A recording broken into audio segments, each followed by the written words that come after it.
Yesterday was Swayambhu Jayanti, birthday of Shambhunatha, the Shiva avatar, the Buddha, the Lord of Tantras, Lord of Kaulakrama, Vajrayana, and Navanatha order. Historically, since the bridge between the Kaulakrama of the yogis means yogis belonging to Kailash, Kailash being in Tibet and Tibet being closed to outsiders for good, till the British spies found out the secret passage into Tibet and invaded Tibet. British first invaded Tibet, opened up the map to the world and the passages, and thus China would enter Tibet, attack Tibet, and annex it. British chose an Indian spy.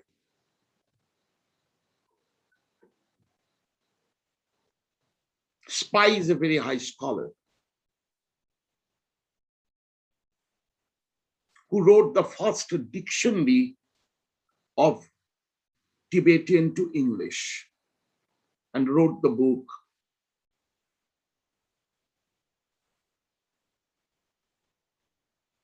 Contribution to the History of Tibet. His name is Raja Rai Bahadur Sarat Chandra Das.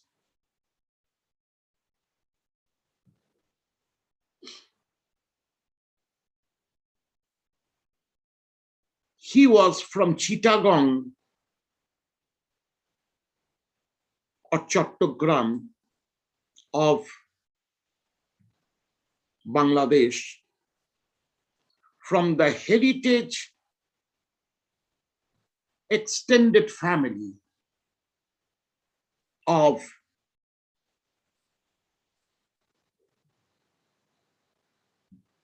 Tilopanarupa. My wisdom guru, Sri Sri Baba Thakur, who taught me 12 years of Vedanta, and when I was not convinced,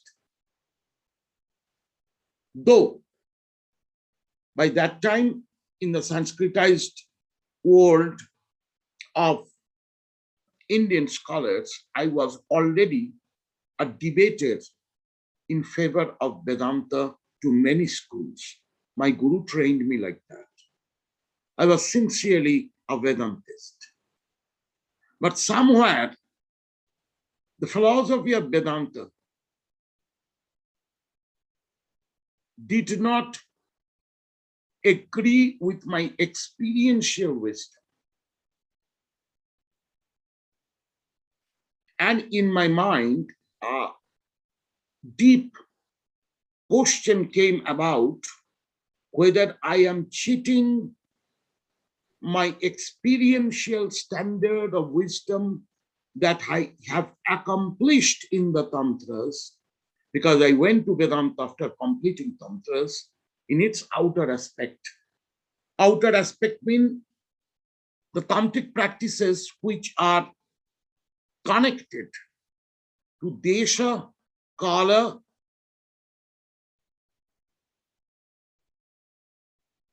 and Lokachara.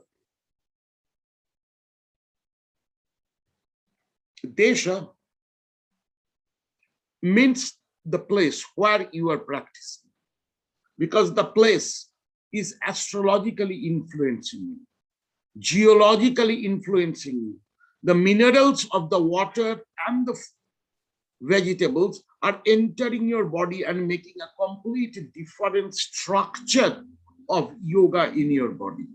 These are very important to know Tantra, because Tantra is nothing but pure yoga, but it has psychological yoga into it also. That Hatha yoga didn't have. This is your matter, Maitreyma. This is what I have sent you to Naropai University to learn or compare with my teachings, like a bridge between the Tibetan and Indian traditions that I was ordered by my first two Siddhacharya gurus.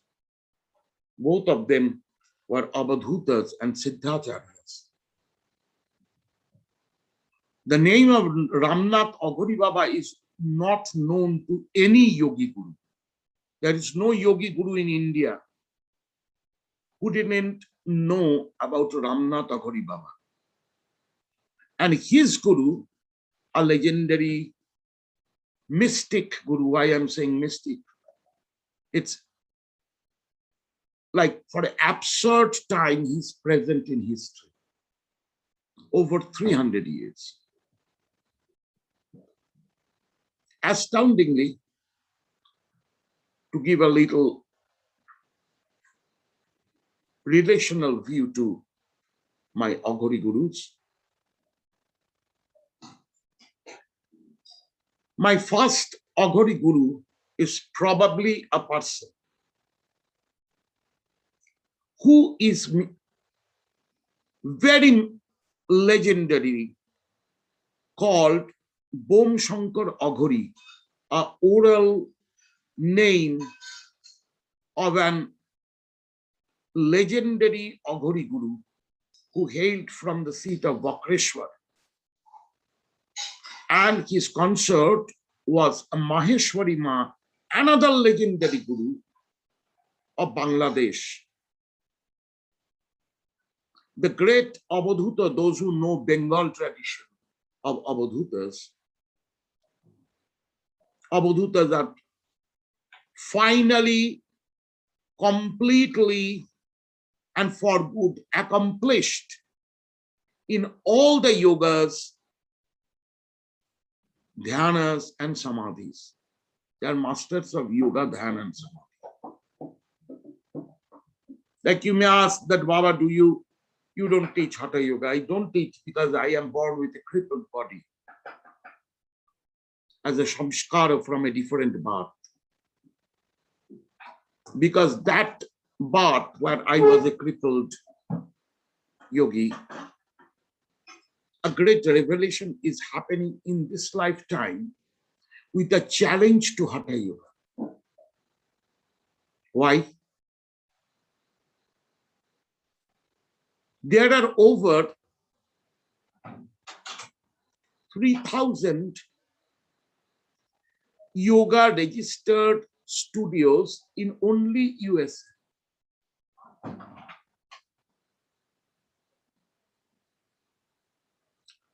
And whoever is completing there the yoga, which is Hatha yoga, will be acharyas of yoga. Acharya certificate they have earned from somewhere from India, generally from Ashtanga yoga. There are others also. There are very genuine yoga teachers. But my question is, if yoga dharma, the practice of yoga, is to reach you to spiritual experience, then there will be more than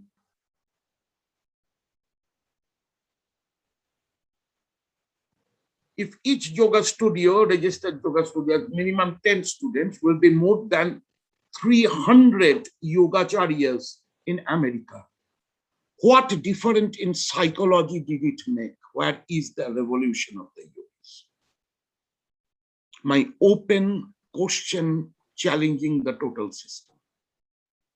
America would have turned a moral country If the yoga, yama, niyama, asana, pranama, pratyahara, dhyana, and samadhi, dharana, and samadhi has been practiced in this 300, in this 3,000 yoga studios, what difference did it make? While it involved common people in such a progression.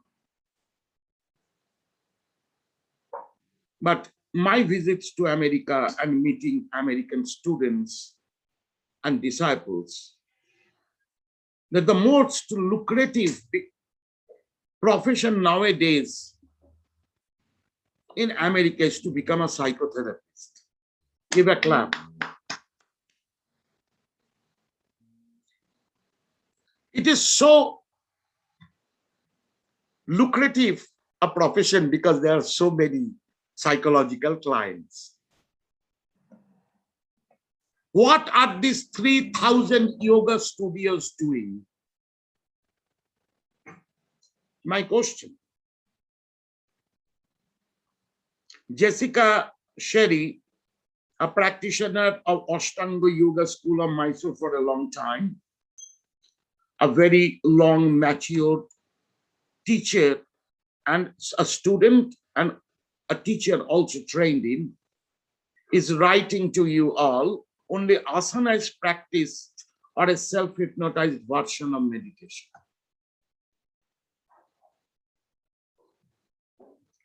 Without yama, niyama, control over sex, greed, and anger, and for those penances is called yama, niyama. Penances are the nigrahas of yoga. Read Patanjali Yoga. It has been translated, read it.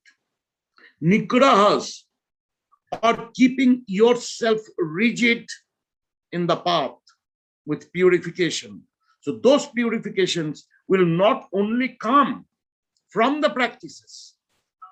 It needs a premise of purification to start the practices, to work those practices in our body. Because to do asana and pranayama, these two things are only taught, cannot work without yama and niyama. Patanjali has spoken hundreds of logics on this. Why? Because you need to come to an eligibility of a yogi. So enter Hatha Yoga is working on blood pulsation or a rakta spanda. The part of Patanjali Yoga Vasya is actually Shaivite, purely Shaivite in nature. But that is not everything. Tantra is also Shaivite. About Tantra, because the time Patanjali hailed, there was no Tantra, Adesh. Scholar needs to learn more analytical wisdom because their path is scholastic. Not just on imagining things or putting their gimmick of novelties.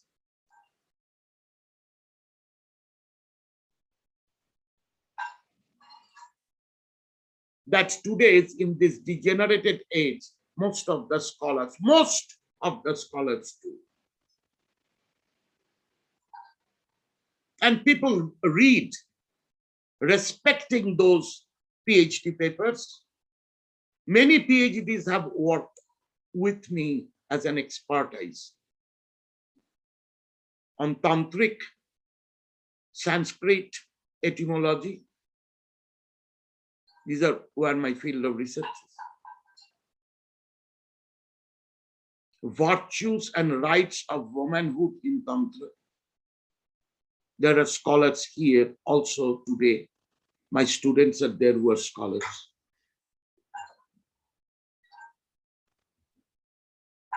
They have done deep scholastic works, not published yet.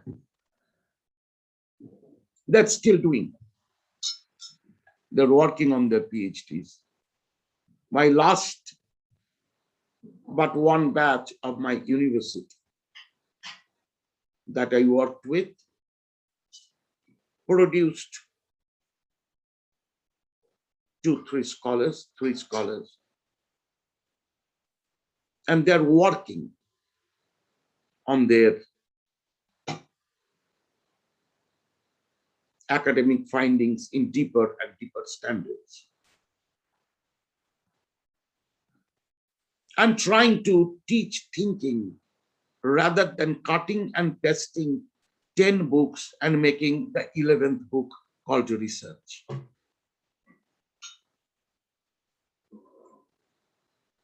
One of your findings from history, if you are researching on history, researching on religion is never without history.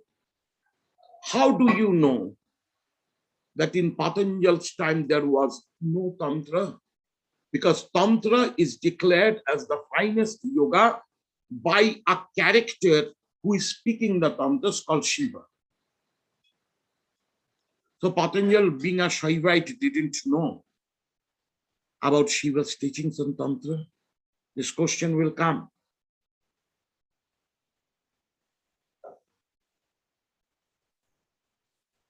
Why Patanjal is a grammarian in the name of Panini? And till today, from time of Patanjal till today, even Adi Shankaracharya's all grammar is Panini grammar. By that also, you can assert that Adi Shankara is not a fictitious mythological character and was Adi Shankaracharya, had a historicity. And the historicity is, after Patanjal, if he is not at least 100 years after Patanjal, he cannot take up a Sanskrit grammar which is just new, and whole Sanskrit world has not adapted with it. Try to understand how hagiographical proofs come, how you read underlines of a text.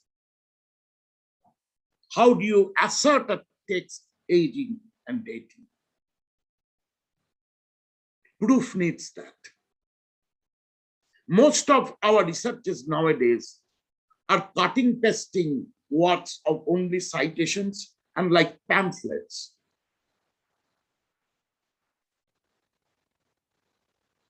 Most.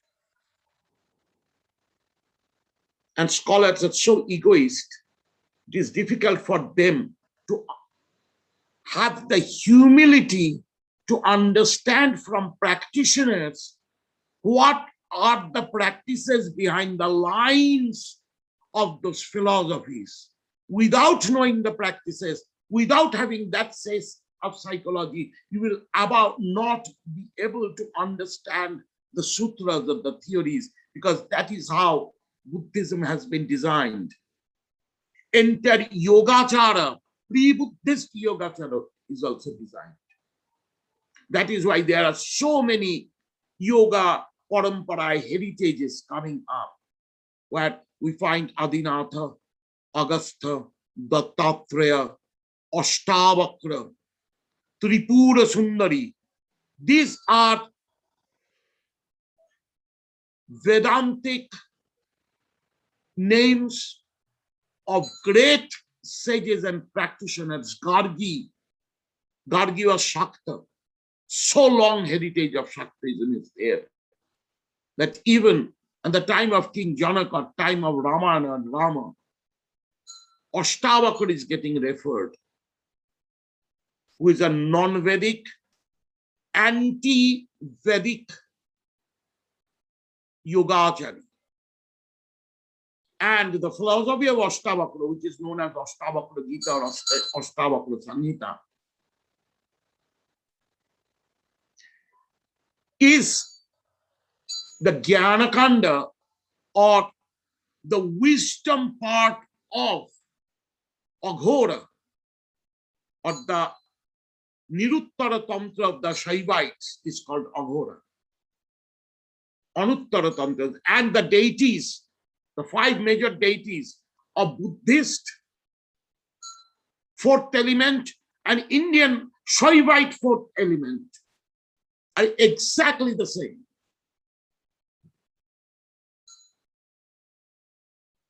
Stylization is Tibetan painting. And the history of Tibetan painting says,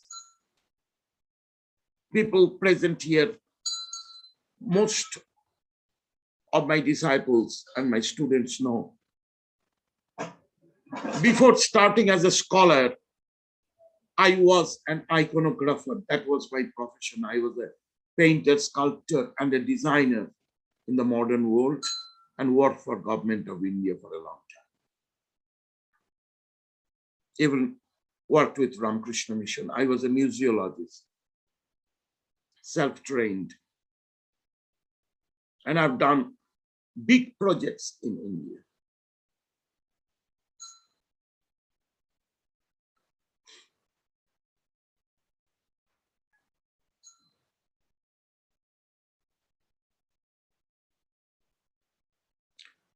So my base comes from iconography, which is part of archaeology. And this is how I am connected to the scholars' world. This is how the scholars brought me to the scholastic world. I first appeared in the scholastic world in 93. Prior to that, I've not entered the scholars' world. Yes, I've entered as a listener about very particular lectures when I was in Calcutta with Asiatic Society, Indian Museum, Archaeological Bureau. In their list of invitees, I was there for particular seminars to attend when big scholars of the world used to come and talk on them.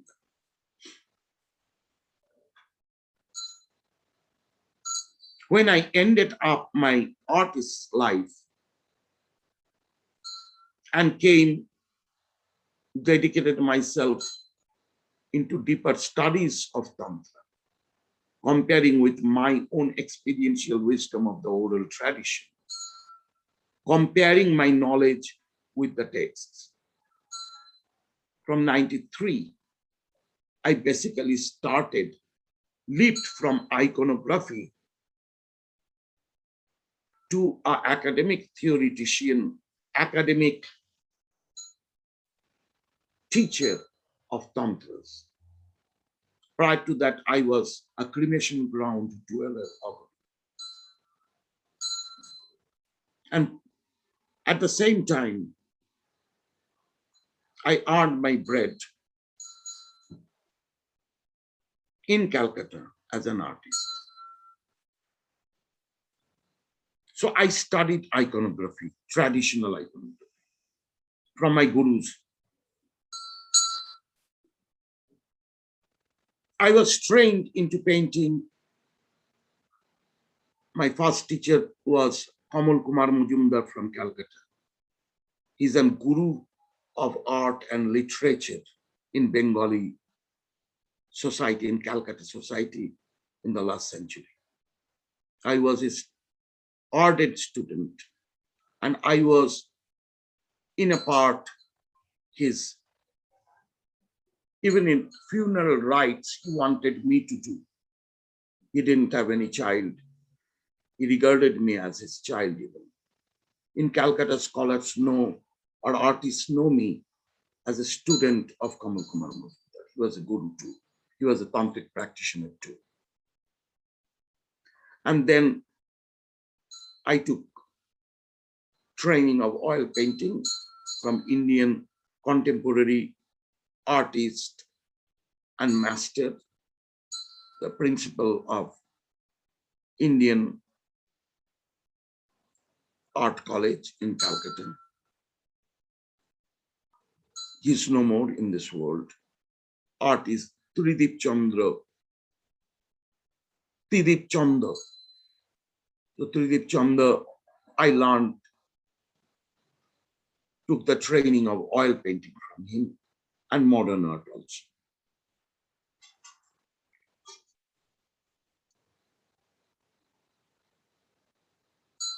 You have come a long way, branching to many knowledges. We will go back where we started. So with this mentality on my bringing up as an urban person, studied in one of the best schools of India, completed my graduation in English as my special subject, major or honors in India we call honors. And while I was studying law, I took to renunciation. And since renunciation, 1.5 years I didn't work, I stayed under the sky. Time to time, I used to go and stay with an aunt, widow aunt who had no children. And she was sick, so it was like a kind of business that I get a lonely room for myself to practice, and I can cook food with her and keep my books and my holy objects, my asana, my skull bowl, also my deity that time. And I will leave alone now. She's a very old lady that time. So most of the time I used to stay in Kauratala or Kalighat cremation ground. And time to time when I need these things, what I've kept with my aunt, I would time to time come, and when she is sick, I will time to time come and take care of her. So it was a both-way service. Because immediately I could not leave Calcutta. My Vedanta Guru used to be in Calcutta.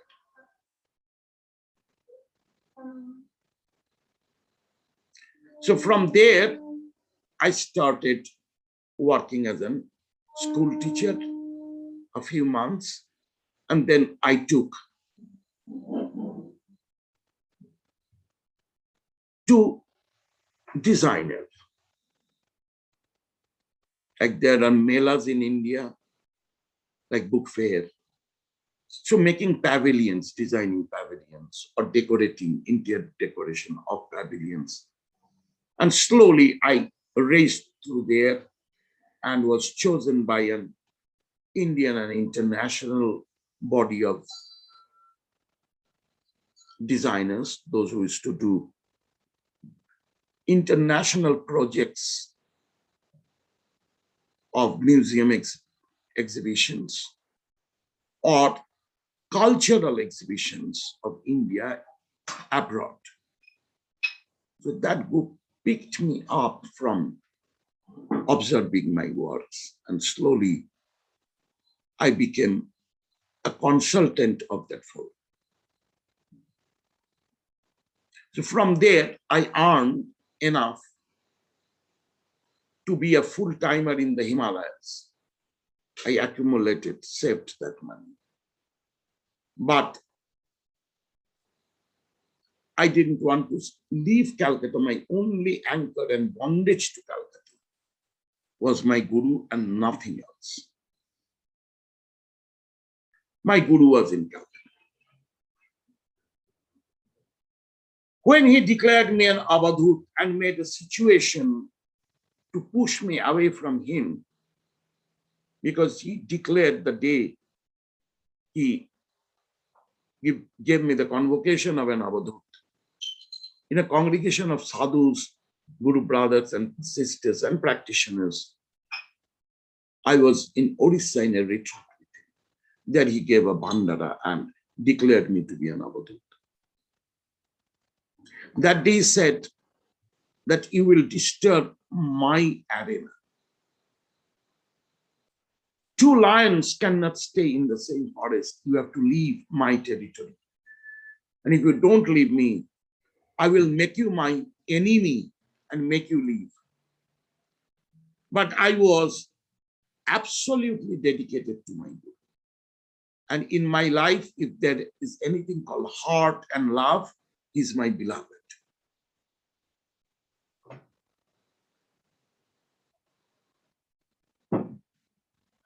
But when I was not living him, he tricked me very badly.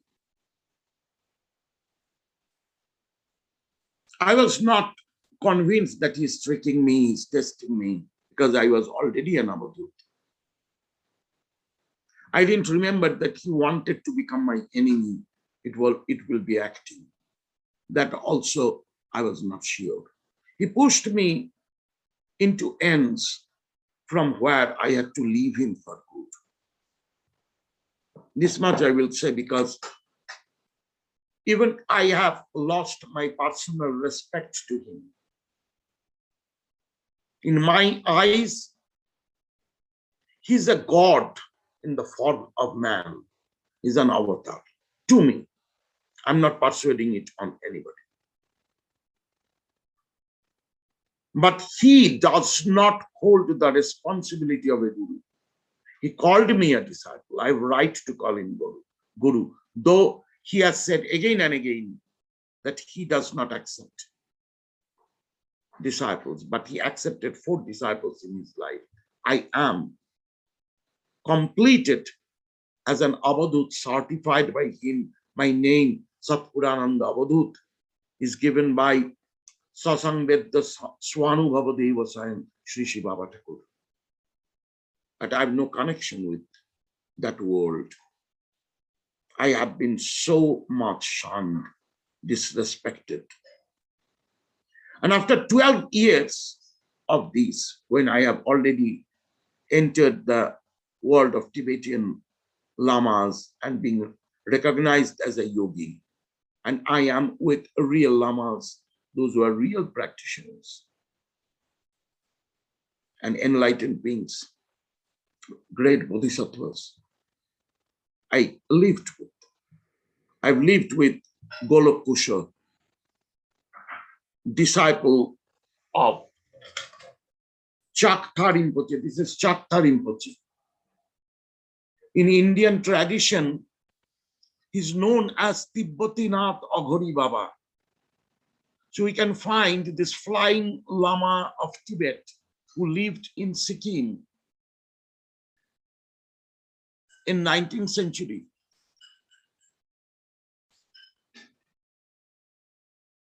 His disciples and his son, I have met myself, and we have exchanged our experiences and our realizations. This Tibetan Aghori is said to be disciple of Maheshwari and Bomshankar Aghori. These are all oral tradition stories. I cannot prove it. When I met his son was 98 years and I was in my early 40s. And he called me uncle. And the interpreter said, ask him why he's calling me uncle. So he said, yogis say metaphoric things. But I said, no, I want to know why he's saying this. He was called me in Tibetan, Akula means uncle. And he told me that you are disciple of Bomshankar Aghori and a guru brother, a Vajra brother of my own father. My father is Tibetan Aghori, and you are Bomshankar Aghori's disciple.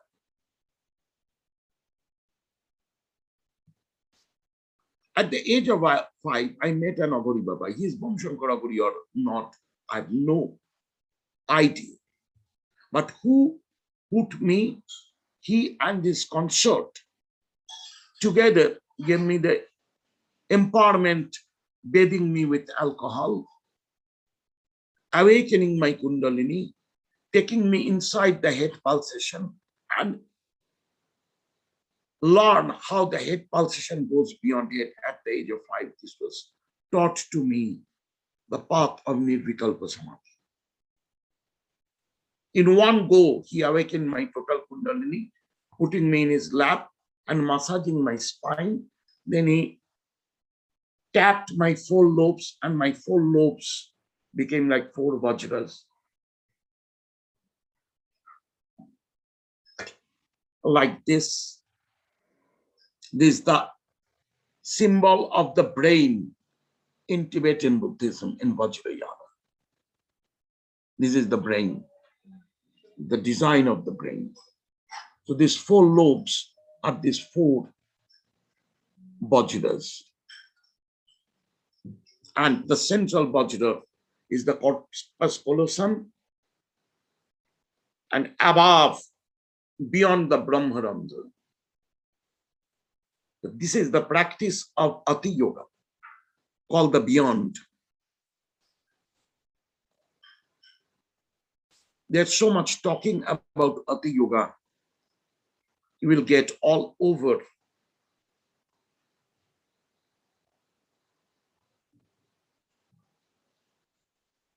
Buddhist Tantric literatures. But nobody has ever described what is Ati Yoga. Only a practitioner can describe. What is the yoga? What is the structure of the yoga? So it's saying, starting with the pulsation. So being an Aghori, through Baba Thakur, I completed my Avadhuthood, and from 1981, he is sending me to the Tibetan world to communicate. He's also making me do the same thing that I unknowingly promised my first and second Aghori Gurus. From Baba Thakur, I traced out that he is also a blood from the family of Tilopa and Naropa, and comes, he himself has told me that, and comes from Chittagong. And he taught me Mahamudra. He taught me the design of the brain. All these are Kapalika yogas. He was a Vedantist outwardly. This is what he has taught. My first Guru taught me going beyond the head in one go. So I was treated as a patient of epileptic fit, because after 5, I was continuously going into this state of nirvikalpasamadhi, and I had no control over it. So Ramnath Aghori Baba at the age of 13 told me, you need to control it. So I was treated as a mad. I've been treated as a psychological patient. My health has been ruined and made me crippled by wrong application of allopathic medicines. I've been treated very badly from my childhood days, mistakenly. But this is the taste I've given in the so-called world of knowledgeable people.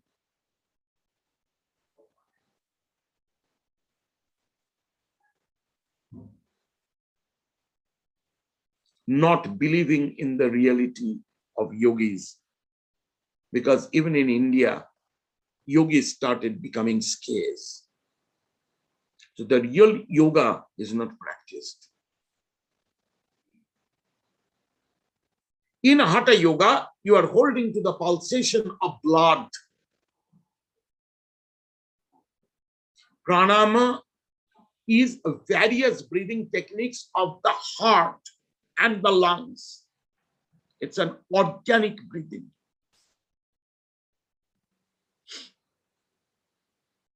Also of tummy breathing. There are 5 vayus: prana, apana, bana, udana. But these 5 sections have been into the age of Tantra. In the later part of Shaivism, has been in Kriya Yoga mentioned as 49 vayus. From Muladhara to Agga Chakra are 49 different kinds of breathing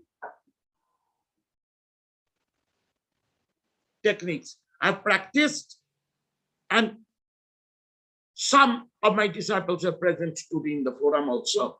those who practice it regularly.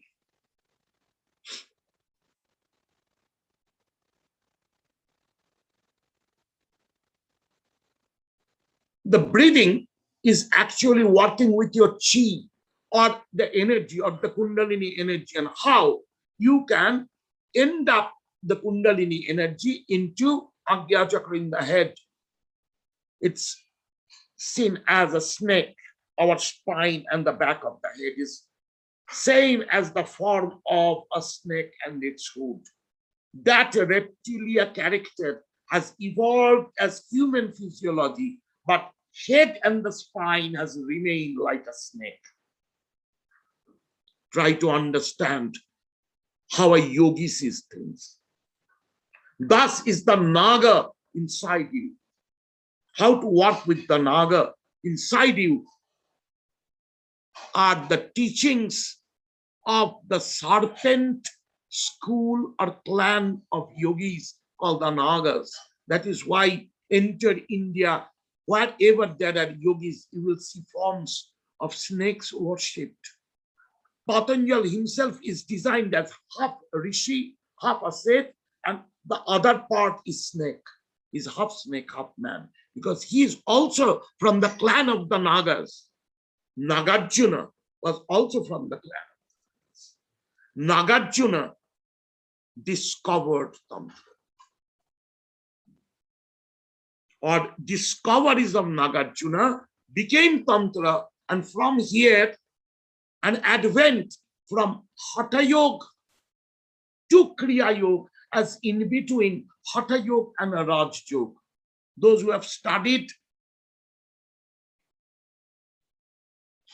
Raj Yoga of Patanjali, they will see he has only found a perennial point and a head point, and he has described it as a column of light. So when the light enters the head, this is pre-Kundalini concept. When it is arising to head, in the head is Brahmasthan, or the space that can extend to eternity. And that is Raj Yoga. So by mantra, what mantra? Hamsa mantra. You can awaken the head, and by the mantra only is Raj Yoga. Because in the brain, the breathing practices cannot reach until and unless you are a master of the spine. So you have to complete the spine by Kundalini Yoga. Now in Buddhism, Kundalini Yoga is not only the spine, it is also the glandular system called Chandali. So one who is practicing the Chandali is called a Vamachari. Most of the idiots do not know what is Vamachari in its core.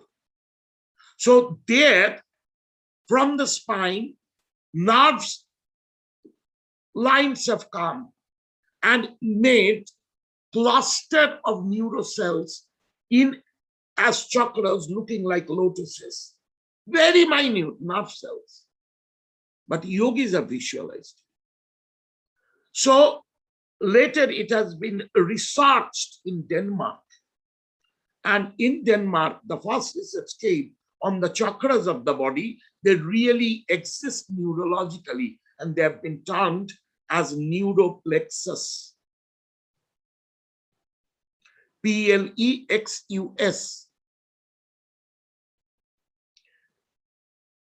They have showed that many of the shamanic traditions, even the weekend traditions, knew about the chakras.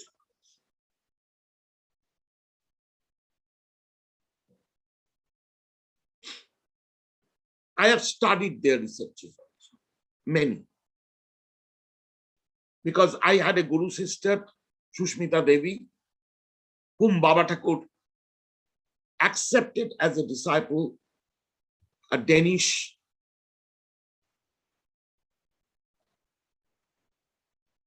She was first a stateswoman or a political bureaucratic head. Later, she became a Kriya yogi. in Yogananda Paramahansa Deva's tradition, recognized her to be a fully accomplished kriya yogi. But she was working in her last entire life from Denmark to India in matters of healing and acutherapy. She was a therapist, alternative therapist. That was her love. So she started this school of therapies first in Calcutta. So Shushmita Devi, this Danish lady, was also Baba Thakur's disciple. She has written a book, an internationally famed book called Nectar of Wisdom on the Vedantic teachings and teachings of Baba Thakur. We got connected through this, through Baba Thakur, but later we exchanged a lot among our Kriya Yoga techniques. So the Kriya Yoga technique of the system cannot be before Nagarjuna. Or it can be an oral tradition without any text that we do not know. But there is no reference in books till Yogiraj Shamachandra Lahiri about Babaji Maharaj and this tradition.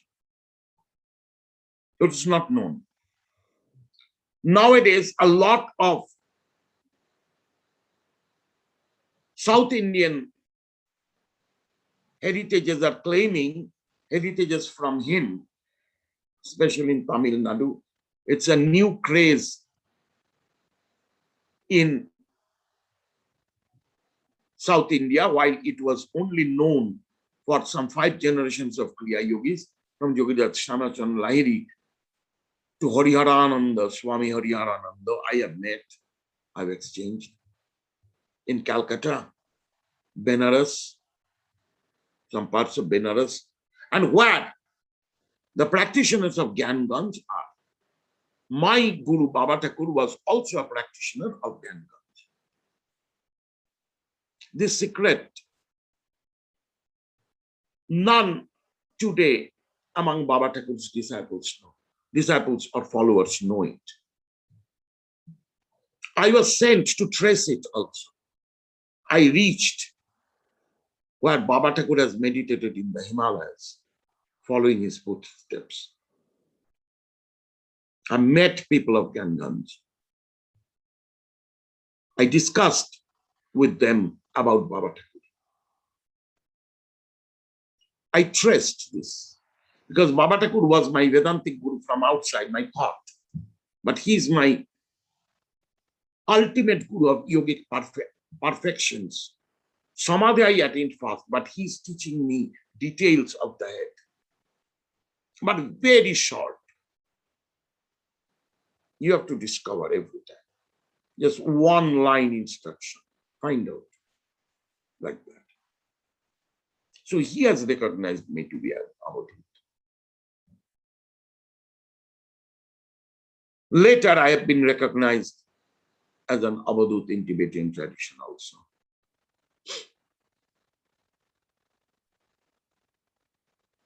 So from Raja Yoga, in Tantric Raja Yoga, it is called Kapalika. Remember this term.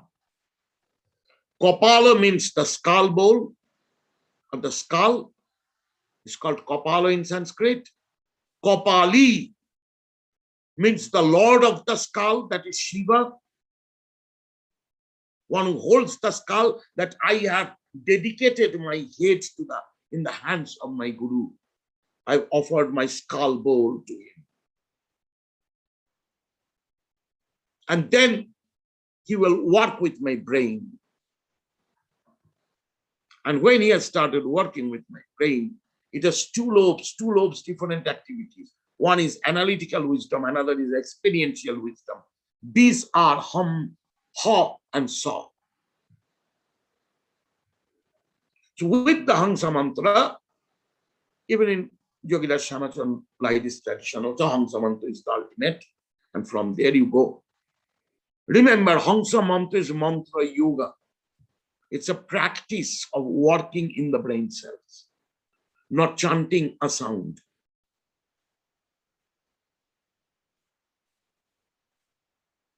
And we do not give this practice before Purnabhishek.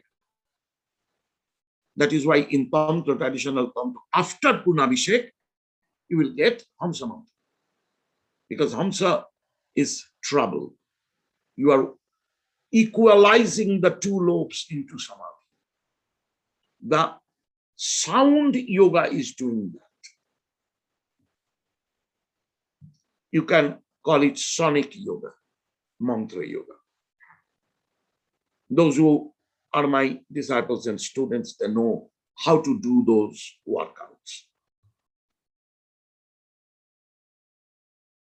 It's mantra yoga. Like Ha is an exhale from the midpoint of the left lobe to Agga Chakra, to the pineal gland. And Sa is an inhale from the right lobe midpoint to the Agga Chakra. So it is like a V. And in the center is a Brahmari or a humming. What is the humming? Humming? Ha. And then breathing out through two nostrils, the Visharga, the two dots in Sanskrit. Hangsa.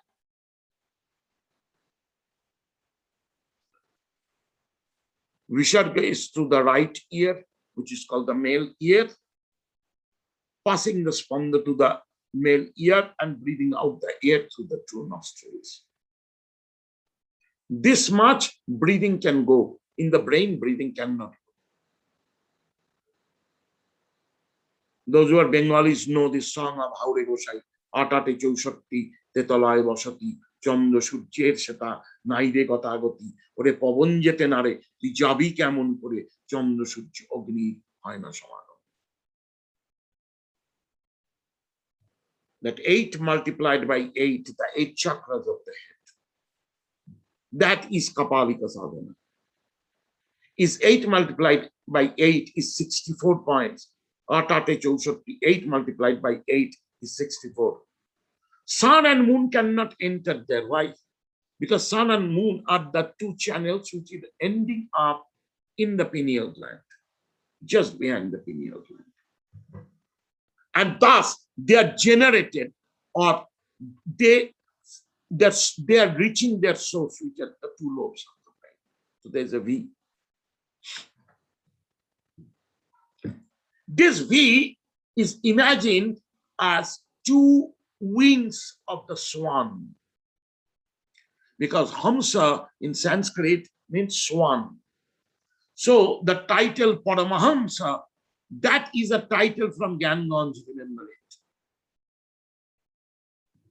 Sri Ramakrishna's Guru Totapuri was all dweller of Kailashganj, another secret abode in Kailash of yogis, mythological.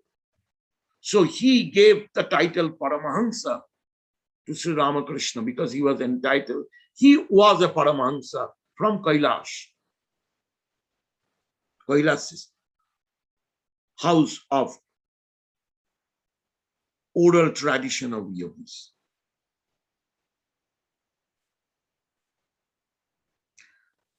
So you see your brain as the two lobes are the two wings of the swan, and the Agya Chakra breathing connected to the two nostrils are like two beaks of the swan. And two breathing out, reaching the 2 points of the occipital lobe, which are the Lalana and Rasana points, are like the tail of the bird flapping. So when you are working, as Buddhists have seen it as a vajra, they have seen it as a swan flying. Why they have called the swan? Because you are flying. You are entering the sky element winning over the air element. So there is a breathe out and breathe in the brain, but that is not with outer breath. You have to know how to go into nerve brain cells from taking the pulsation of breathing, from breathing, because breathing is connected to heart and lungs, not to the brain. Brain is getting the effect of the breathing through the blood vessels. So those breathing, if is rudely done, you can have a thrombosis. That is why Kapalika sadhana or tantric Raj yoga is not open to love. I am disclosing the oral tradition for the first time. Many traditional tantrikas curse me because I'm opener of secrecies. But this is what my gurus ordered me to do. The people have forgotten. So in this Hamsa mantra, later in the Baul tradition, has been called as Ochin Pakhi, or the unknown bird. Why unknown? Have not been able to reach Hamsa. Khachar bhitor Ochin Pakhi can be. How the bird pulsation enters the body and leaves the body. How it enters, it's the head, and how the head pulsation is controlling the whole body pulsation in neurology, and how the head pulsation can go above your head. Flying above is the science of Hamsa. A mantra exercise, a sound exercise, which has breathing, which has Brahmani, humming. Humming is a brain exercise. Just do your lips like this, cut with the teeth, and do M. See, your brain is getting a vibrator massage. Immediately the brain cells will get away. This is how just one letter of Sanskrit can create a neurological exercise in your body. That is mantra yoga.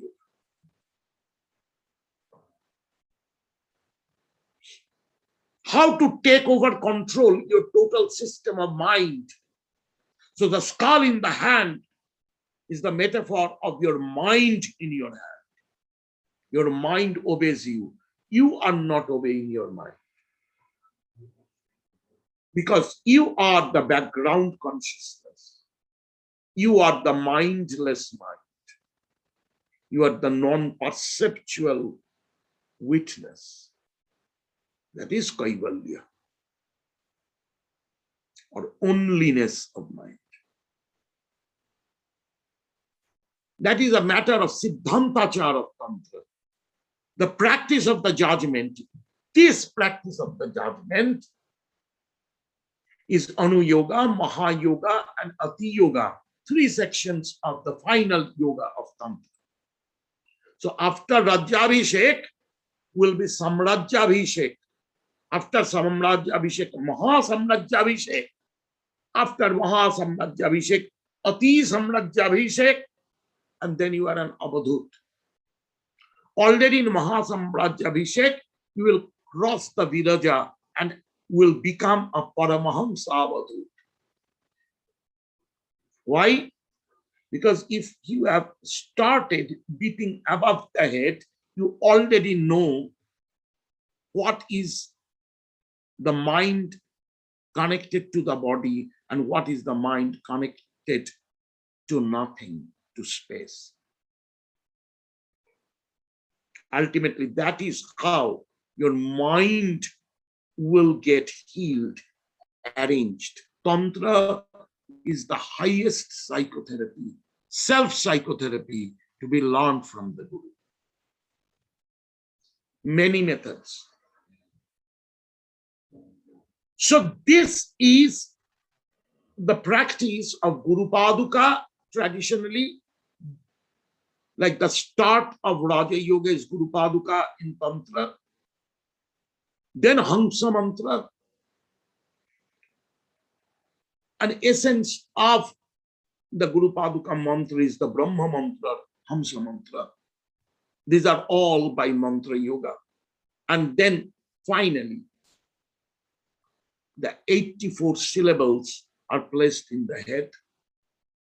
And then you reach through the bhamari, the resonance of all the alphabets of Sanskrit will come out in a spiral from your brain and reach the womb of Tara. What is that womb? Voidness, nirvikalpasamadhi, the void. You entered the womb of Tara. This is what Tantra in metaphor says, Kali or Samadhi is eating up Shiva. Shiva is the realizer. Kali is the experience, the realization.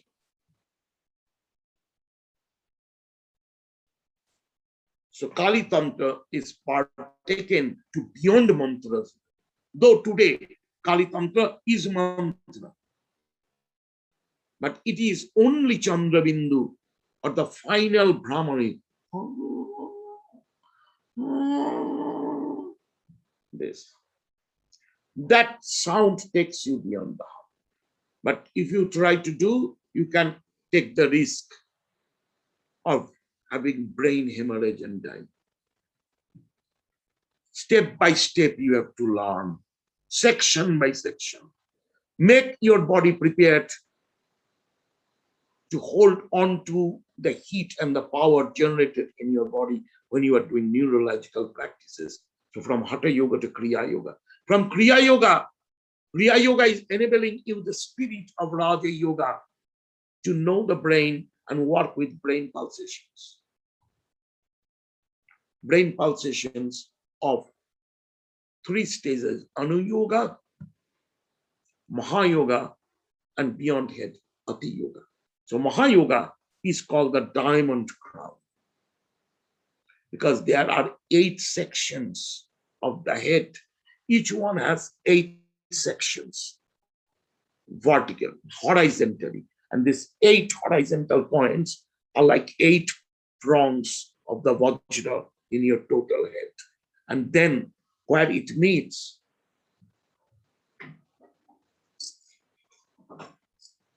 like this. So if you see the head, imagine it as round. These are the 4 channels in the 8 channels in the head that you join in the tip of the brain. And the 5 sections of this practice is Bhutadamara, 1 layer of the brain practice. Kala Chakra,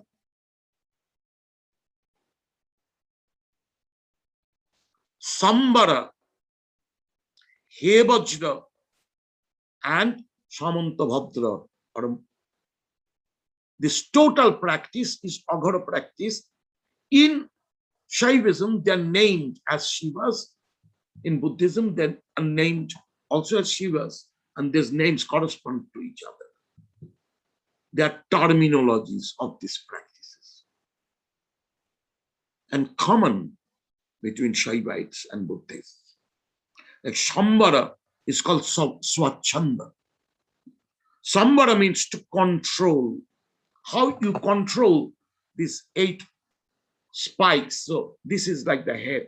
So this will be your crown, and there will be 8 sections of each line. And those are the diamonds, the crosses, 8 circles and 8 lines. This is 2 circles, 3 circles, 4. This is 8 circles, same design, design after design after. If you see that, the Bhutadamara Yantra, then there you will see lotus inside, 1 8-petal lotus inside another 8-petal lotus, like that 8 lotuses have been shown. So they're seen like lotus. They're seen like the thunderbolt. They're seen as 8 wheels. These are the metaphors. So when you are seeing it as a wheel, how you are controlling it. So it is in the brain, these controls are also leading from Gupta Kumbhaka. In the time when you are holding your breath, then those channels are getting activated. So by breathing out or breathing in. But these, I am speaking because the detailed techniques. When Avadhuta Gurus design it, they touch your head and fix those points and show you the bullet. Go, practice. That is called Chudakaran or coronation. In your Rajyabhishek, you will have coronation. This design will be shown in your head by the Guru. This is Mahamudra, the great seal. Somebody has seen it as a great seal. That is the spiral move of the brain. Because all these eights are like a ladder, a spiral staircase from down to top. That is how a flower opens. That is how our brain cells have opened like a flower. That is how it is called the 1,000-petal lotus. It goes in a golden mean ratio, the spirals. That is also another design. So all this practice shows you these diagrams in your head, and you can breathe in and out these diagrams with your hand and give empowerments of those yantras or mandalas or designs into another disciple's head. Those are the ultimate empowerments. Direct method, not puja mantra. Na mantro no shadantasya kinchi dobi na vidyate bina japena siddhattu sarvauchatana.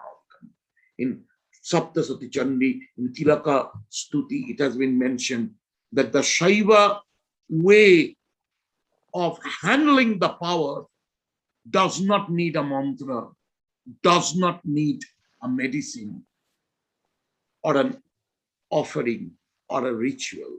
It can attain just by samadhi. So once you fix this design, then each point you go into a samadhi. Each point you go into a samadhi. Because each point of perfection you have to attain. Shoroshima, who takes care of me, she's now practicing, she has completed the coronation. The diamond crown. Now she's doing the dying meditation about it. She's an Aghori now. But not with outer world practice. Inner world. What is the outer world practice? The dual application of this or dual rituals through which you can reach these stages also. But in the direct method, it's pure yoga. You don't need to do the rituals. But I have completed the rituals in my life. I don't initiate my Western disciples generally into rituals or deities. The reason being, I don't want to push my culture into another culture. My research and challenge is to see their anthropological structure and find out their own deities. It's an optional, that is your yogic recreation. Seeing it into name and form. I am teaching you how to elevate from name and form. That is my training to you, which are very secular yogas. You don't have to be religiously a Shaiva or a Buddhist to learn it. As a human being, you can learn it because it's a science of human beings. So I am teaching these, not even initiating.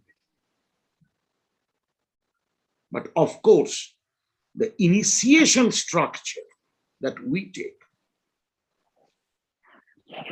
is the ideal structure.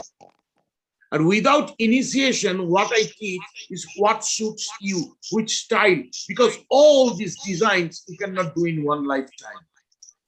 What will be your design? What is your mandala, your yantra? That is the job of a guru doctor to find out.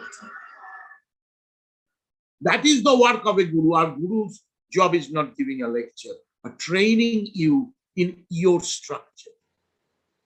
What is wrong from the view of tantric ethics, that you will be asked to eliminate by purification. So tantra is purification, and vajratantra is vajrayana, is after completion of purification of the judgmental state also. So vajrayana is the 5 nirvanas.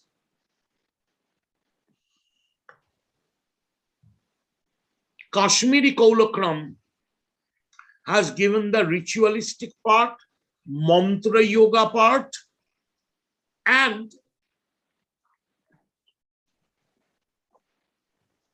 total of Kapalika yoga. They have completed it in mantra yoga.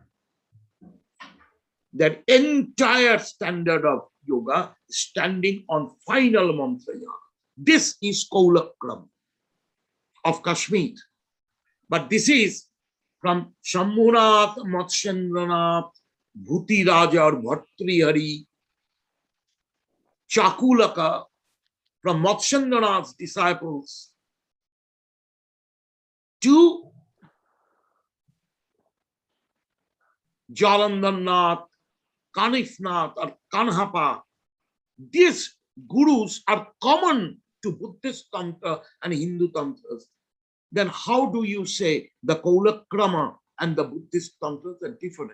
Those who say. The Guru Prabharamala is the same. Navanatha Chaudashi Siddha.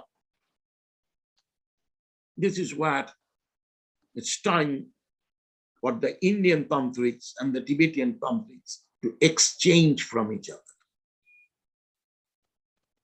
It's happening slowly. I myself have worked on it. There is a second Bengali Lama in Karmapal's monastery. There are many Indian tantric practitioners going and taking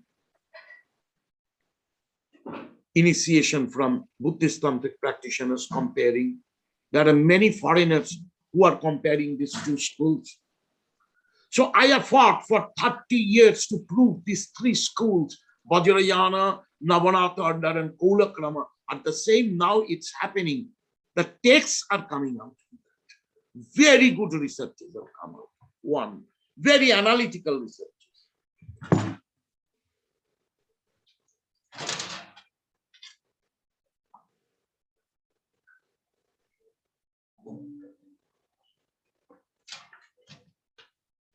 This book.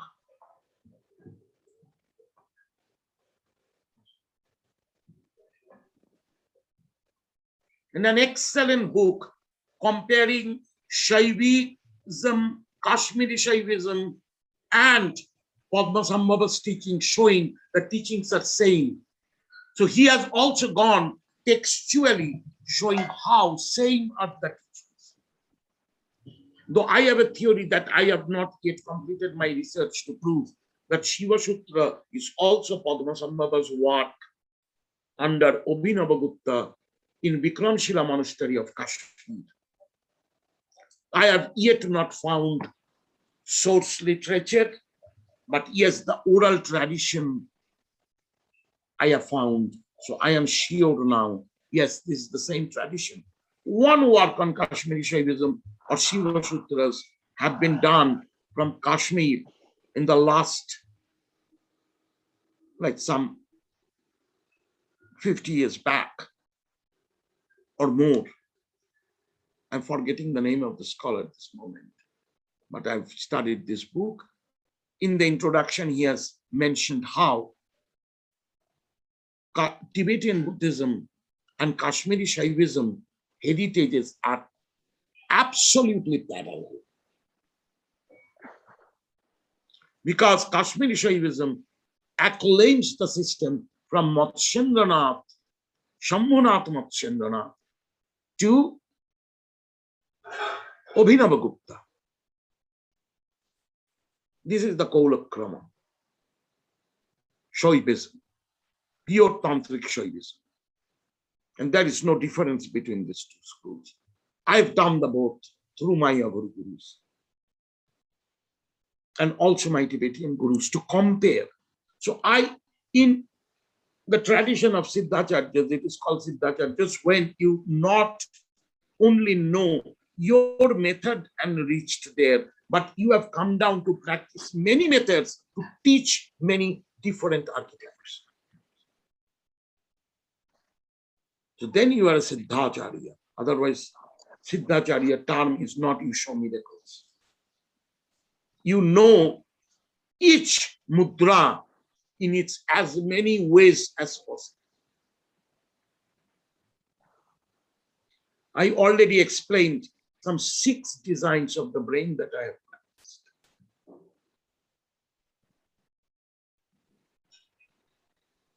So if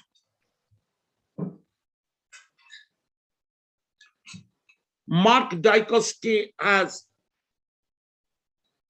worked on Tantra, but his work is translation and interpretation. Very orthodox translation, good translation, very good translation. But the analytical aspects are very intellectual because he's a scholar. It doesn't show his works, doesn't show that he is a practitioner. And even if he is a practitioner, he will be in a novice state of practice. What he's talking is about practice. He does not experience that. He has not experienced it. I'm taking a little snacks on home.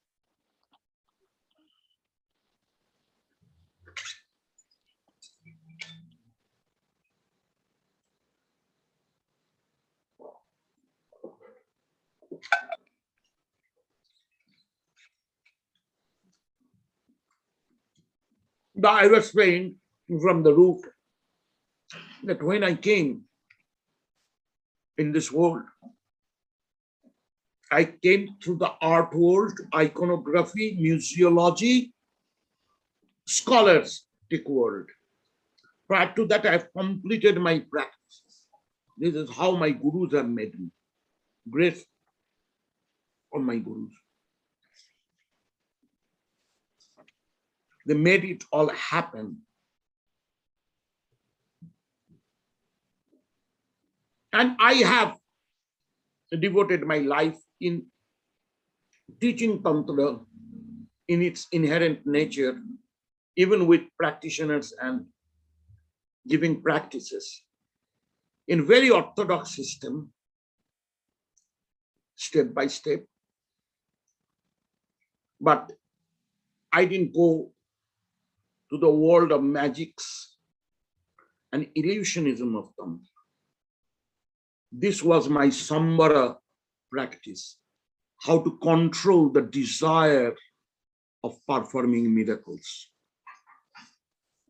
Performing miracles brings a lot of cheap popularity, which is dangerous for a yogi. So when a yogi won't be able to use any other method for any kind of serious self-defense, then he can use the miracles of yoga otherwise. I have used not miracles, I've shown the yogic siddhis, I've demonstrated many times. In many of my seminars, I've demonstrated how they're done or which way they're done through experiences in traditional world, not in common world. That has made me very well known among the world of gurus of entire India. Still now, yogis from Western Himalayas come to visit me to learn this, or to discuss this, or to exchange. From many traditions, sadhus I meet regularly. Those who I'd been in my Bengal ashram. I've also seen Vaishnava yogis coming and meeting me there, Indian tantrikas. It's all about practice. I have no legend. I'm a reality. I'm a human being. I don't want to be a imaginary God that pulls down my self-respect. I'm a human being.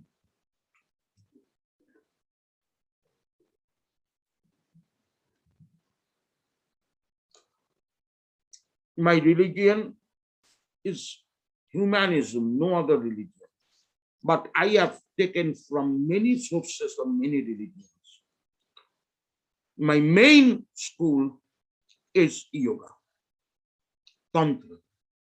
That is my main school. And then I went to Vedanta, I went to Vaishnavism, I went to Gnosticism, I went to Sufism. Only I could not practice the Jaina yogas because I didn't get it.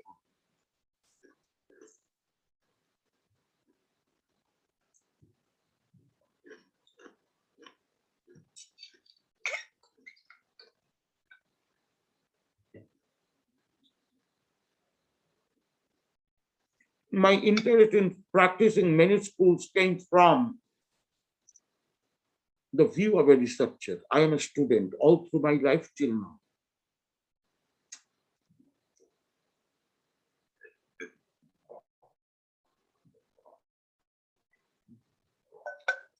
I have been given seats in Native American tradition and Australian Aborigine tradition also. I'm a member of World Shaman Organization also.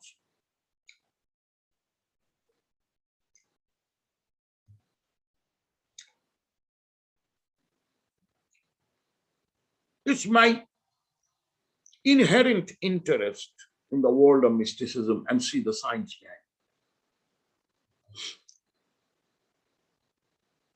And I have found how many things are common in all these traditions because there is a common ground of human psychology, even free from anthropological structure and cultural structure. What is that commonness? I wanted to be a common man. I found the common humanitarian consciousness in me. I have made it in me. I've not been able to make it in everybody. Forget everybody. I'm working it out with my disciples. Very quickly in the world of yoga, the person becomes a divine God-man. It needs a lot of more humility to become a human being, to become a friend. I'd run after no identity. Alaksh Niranjan. Non-identity is my view.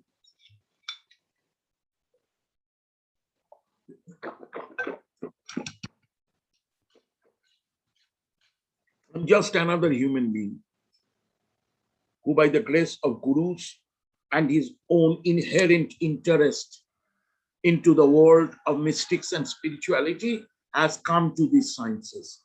My findings are not ultimate findings. There can be more and more and more and more and more that I don't know.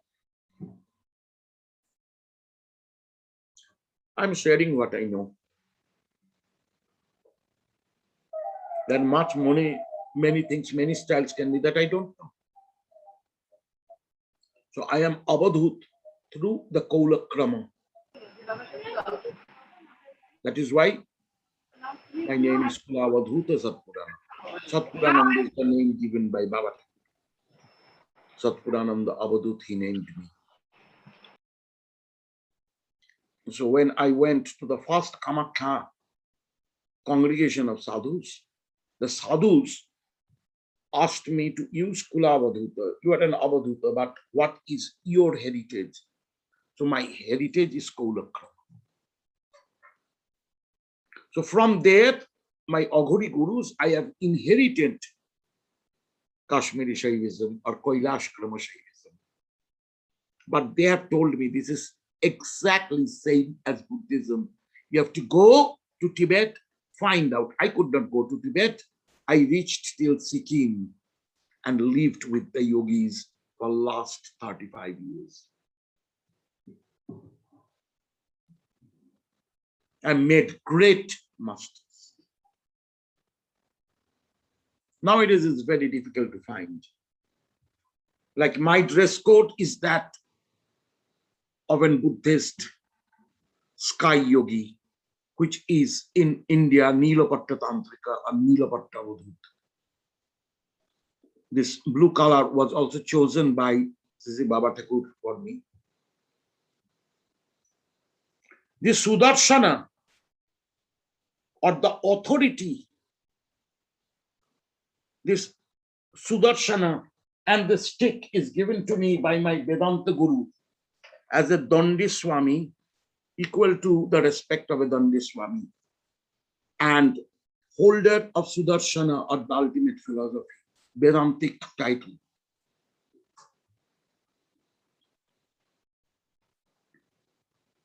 Present I have inherited from my pure tantric masters. I have been offered this scarf of a Tibetan Himalayan yogi, first time by Lachen Rinpoche, the abbot of Sikkim, the Siddhacharya Guru of Sikkim. He said, Baba, people should not mistake you in this land. You have to wear clothes. Even my first sannyas robe, even after sannyas, I didn't wear robes for a long time. I've been put into robes from South India by the School of Vedanta, and from Gangtok by Karmapa's system. I attended one of their, I was having my researches and practices. I was going to Rumtek Monastery and studying with some of the lamas. Not studying, we are discussing Pragyaparamita. I was trying to see the Tibetan understanding of Pragyaparamita. That time I was asked to wear a yogi's dress in my attending the opening of the Karma Nalanda Institute. I was one of the main invitees. And I was offered the bedchamber of the late 16th Karmapa to stay in that room. Why, I don't know. That time Khandro Rinpoche was there. Whatever. Yogis never go very well with the monastic system, because yogis are naughty people. They continuously challenge the organizations.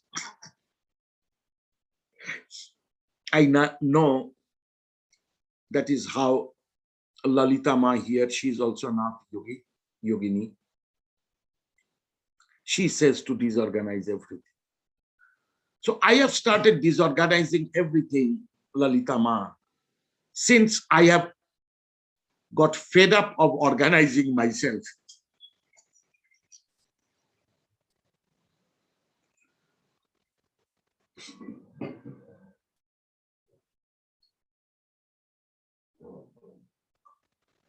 So after this is my tradition, this is my belief. That is what I was started talking today. So what I started talking today, let's see how many people have remained in the route.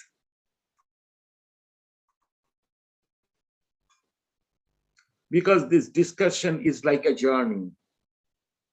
How many people listening to my one-sided talking so long? And how many people remember from where I started? The smarties, Priyanka, say from where I started.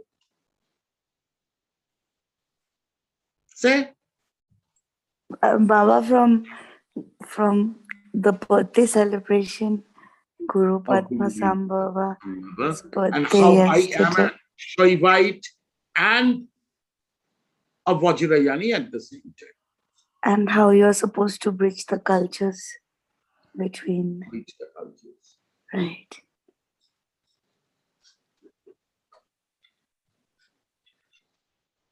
Good. Good memory. This is a new knot which has come to me. She's now staying next to me in some Nilabdri and Kancham. They met the guest house. She's staying in the guest house. Just her second day.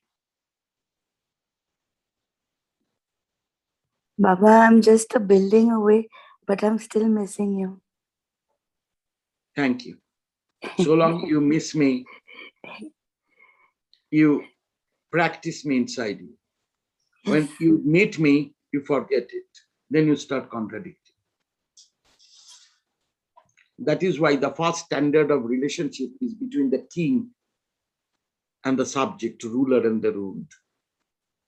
A short time meeting. Go on missing me. It will help you.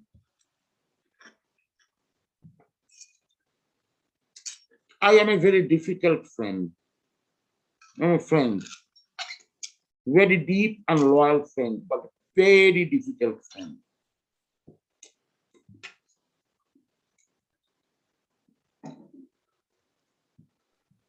That's why, Baba, you are my friend. Yes, I'm friend of everyone. Yes. But I'm a very difficult friend.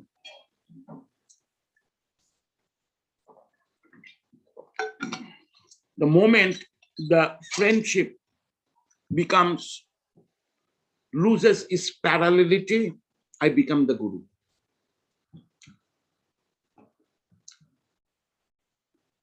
Means the wrathful one. I'm a bit rude friend. I'm very blunt and rude.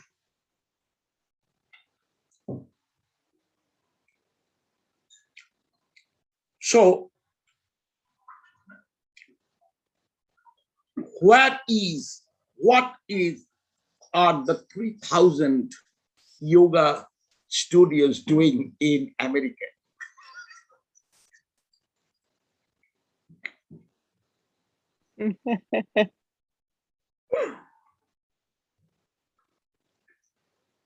Ya yunjate sa yoga.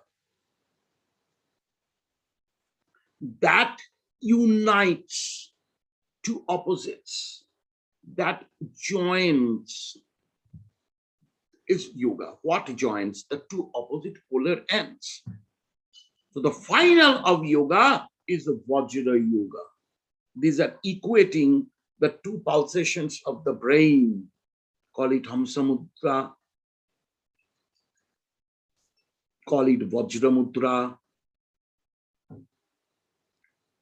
And the 64 points of the brain and the 64 yoginis or 64 dakinis.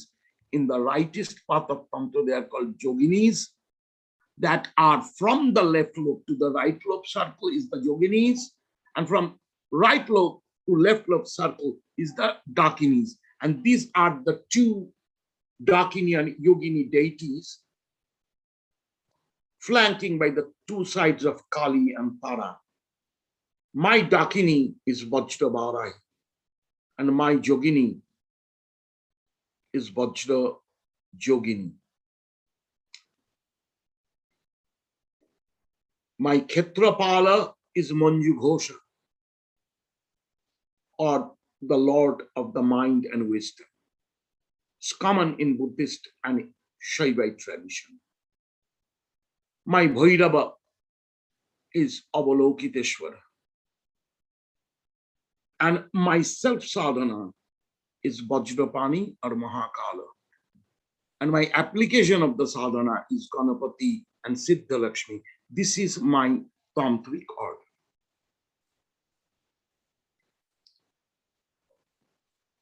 This is my altar. The decoration of altar is that.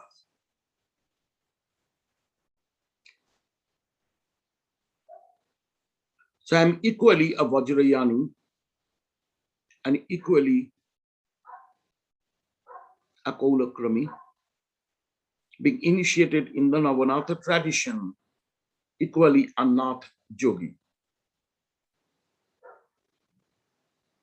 So I'm not three people, and I didn't recognize these three schools except their particular stylization. They're different.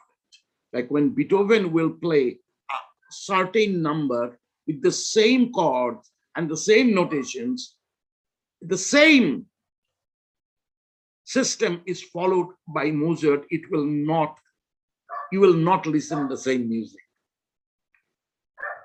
It still be original and different.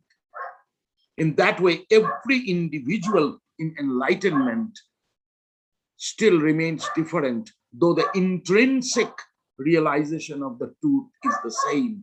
The idealistic perfection is the same, but still there is house for your own being. That is Vajrasattva perfection, called the indestructible identity.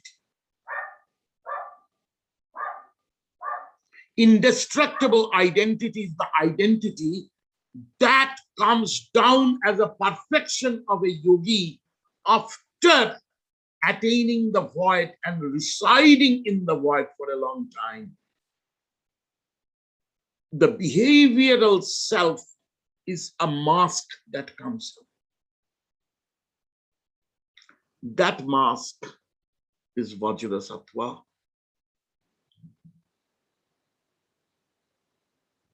In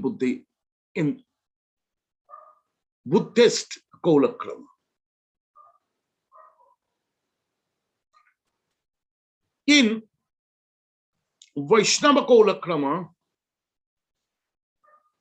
it will be called Sadashiva. In Vaishnava tradition also, Sadashiva is the ultimate guru, who will reach you to the Radha Krishna Jugal. Is the final guru. Brahma Samhita says that. In Shaiva tradition, he is Mahakal, Aghora.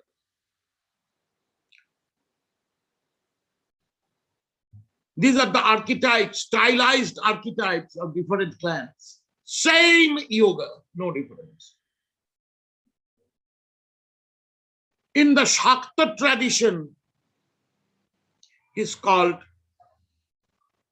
Sadashiva or Mahakala, both.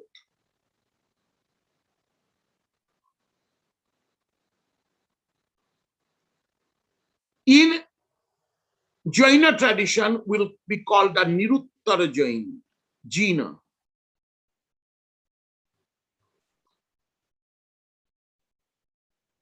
And in Buddhist tradition, it will call Amogha Siddhi. Each name is a meaningful pointing out. That is Vajrasattva. So Vajrasattva is the title to the Lord of Tantras. So many Siddhacharyas have called their Guru Vajrasattva and has not mentioned their names. Just said Vajrasattva. Like Larissa knows, Sahaja Yogini Chinta never uttered the name of the Guru. Kept it hidden because she is also criticizing the Guru. That license is there in Tantra. When you are accomplished, you can criticize the Guru. Guru will like it. Because Guru will get more challenges. And Gurus are heroes. Even they're old, they like challenges, they like to fight.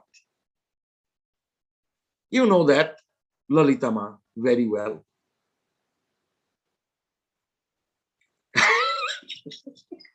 How tantric gurus entice the disciple to fight. Think of your own guru, your own experience. That is the genuine world. That is the oral tradition. That's the practical tradition, oral tradition. So, It's a world of really friends. And that friendliness, Maitri, is the soul, it's the name of the yoga that makes a friendship between practice and analysis equally. So the Vajra Yoga is, in another explanation, is Pragya and Karuna. Compassion is teaching theoretical or the scholastic end, and Pragya is the experiential end of Samadhi. Realizations of Samadhi shared with people is compassion.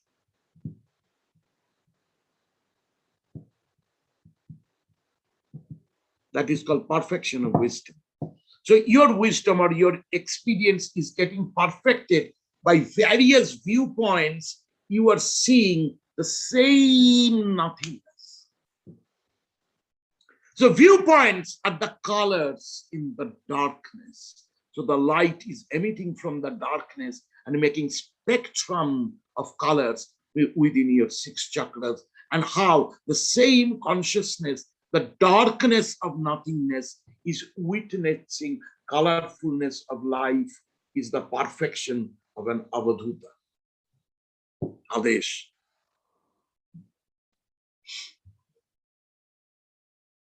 This is what I want to teach people, but people cannot learn too long from me, or they don't get so much time to be with me and carry on. And those who lived with me and carried on didn't tolerate me for a long time. Friends with differences. Nitai go premanande hari hari go. Isn't it, Rangama?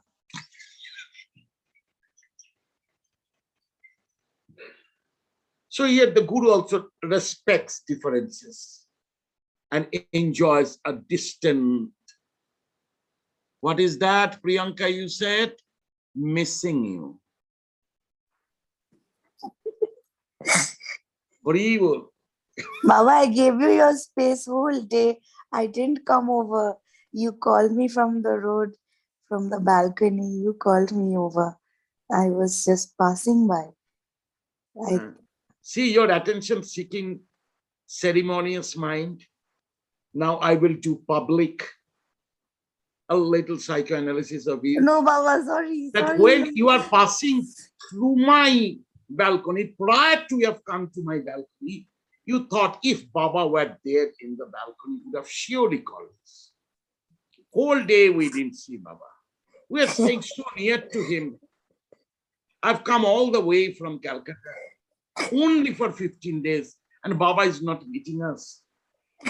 So Baba heard it and went to the balcony and saw that just passing through my balcony. So I looked, they said bye, I also said bye. When they proceeded, I saw what are the thoughts going on that time. See, Baba is so cruel. We passed through his balcony, he did call us. He also said bye to us. Yesterday, whole night, I went to bed at 4 o'clock.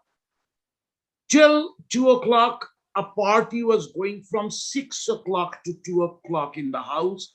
A full Ganachakra Puja, offering of alcohol, smokes, fish, meat, mudras, sweets, songs, musics. We were having a real birthday ceremony here. But Ma was waiting all through, working whole day. As in West, it is like the cake is the birthday ceremony. What is our birthday sweet, you know? I'm just asking the foreigners who do not know our tradition. In our tradition, the birthday ceremony starts with a plate of payasam, or it is also called kheer. It's like a milk porridge with a very flavored rice and very thick milk and very sweet with all sorts of sweet spices. So it's a desert. With that, you put lamps all around and offer it to the birthday boy or a birthday girl or birthday it.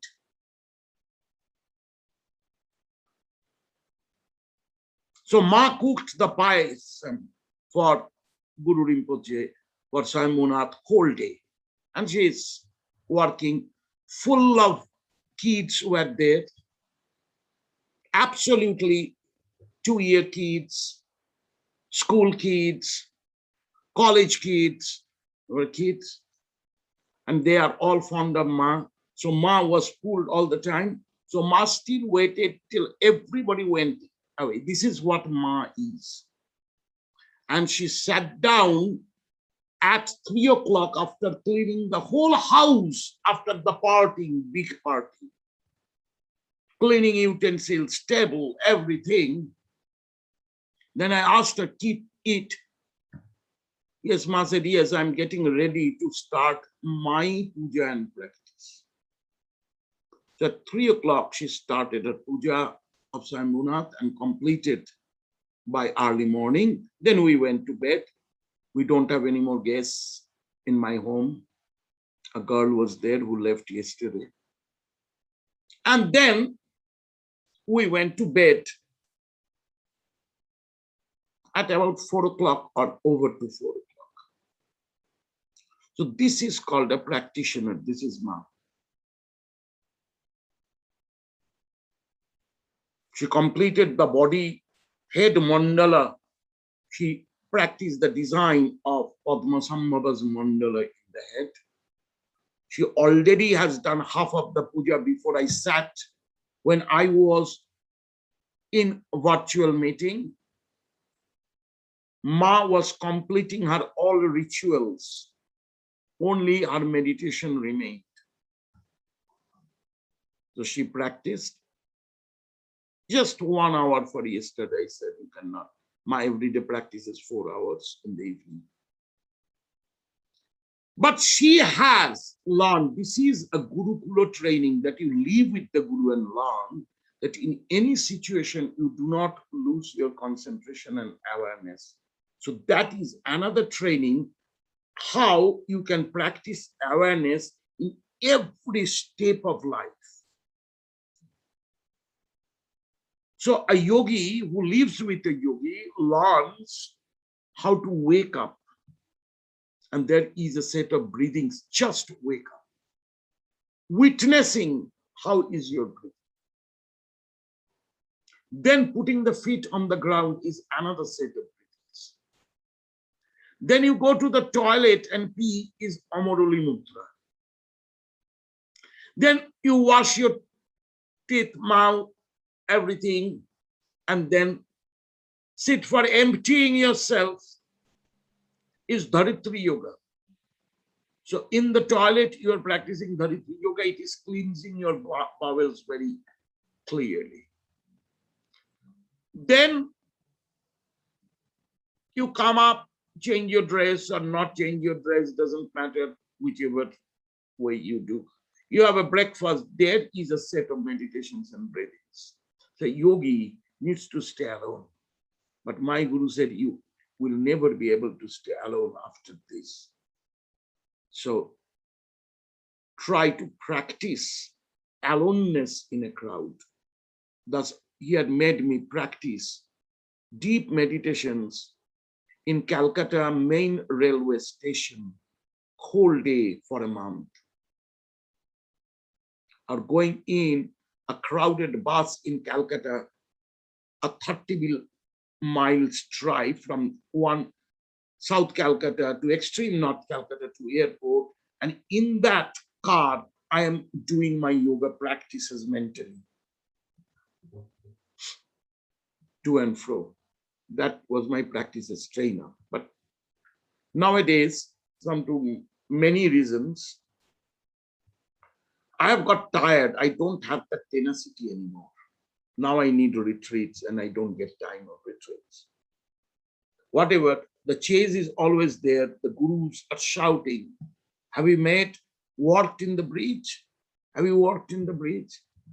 Not yet. My books are not published yet. Some Research papers are published. Compilation of the research papers are not fully published. Their internet publications are there of my books and researches. But the only problem is popularity. The moment I'm reaching many people want to meet me. So today at my age of 60, I'm every day meeting 3 to 4 people. How much it is disturbing my space and time, you know. So when practitioners meet me, come to practice and go back and prove their practice in their life, I am very happy. But when people come to gossip, I'm very angry. I can be gentle from my urban nature for a little while and then I get angry. Lolita Ma has seen me angry.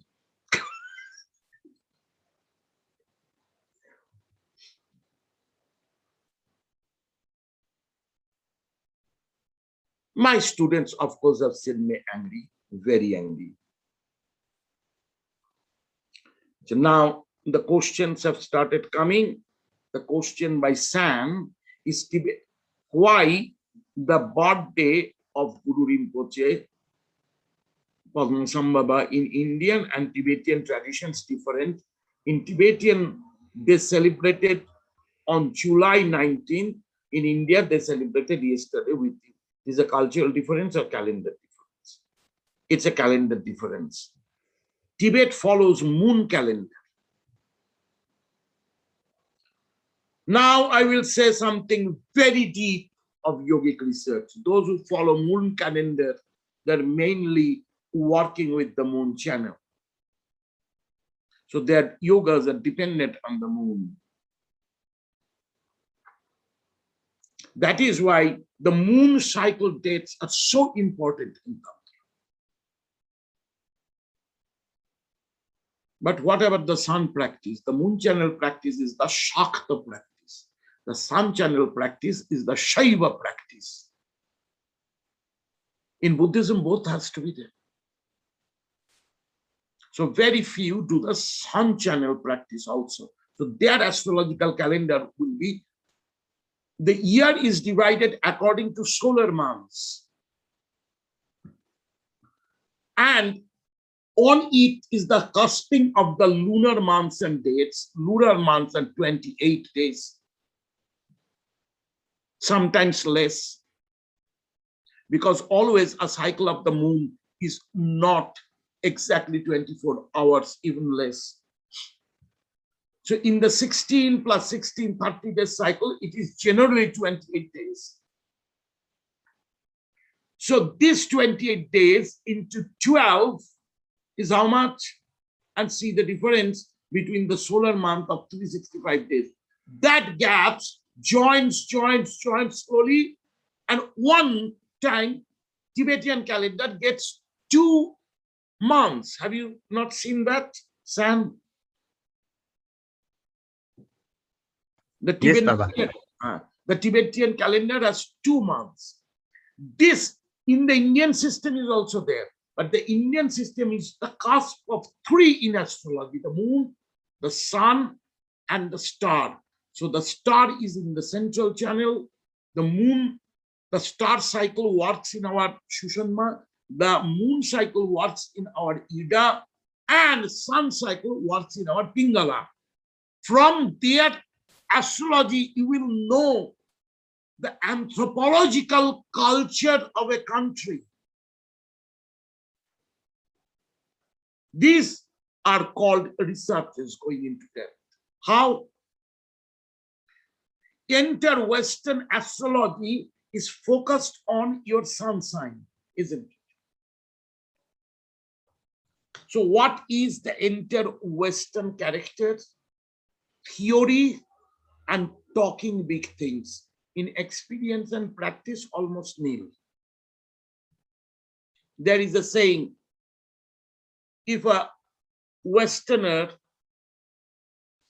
plans 5 times, the Orientalists do it just in one go.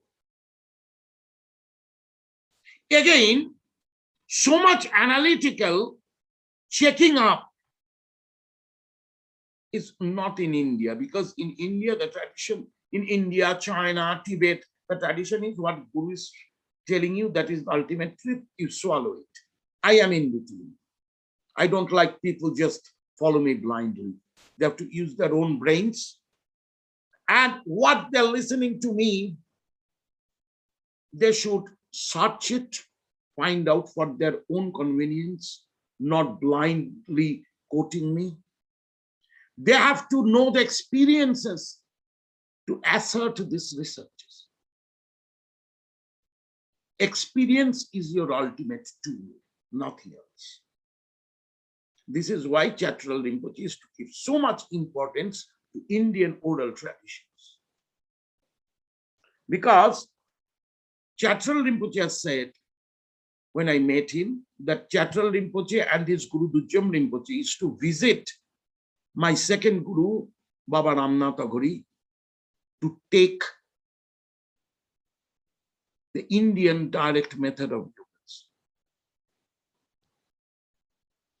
Pure yoga, not imagination, not visualization, not mantra, just how you work out in your body and that works out in your mind. And how you check your judgment by your yoga. So every theory will be challenged by experiential wisdom. That is why Aghoris do not talk much, or I am the most talkative one in the Aghori system.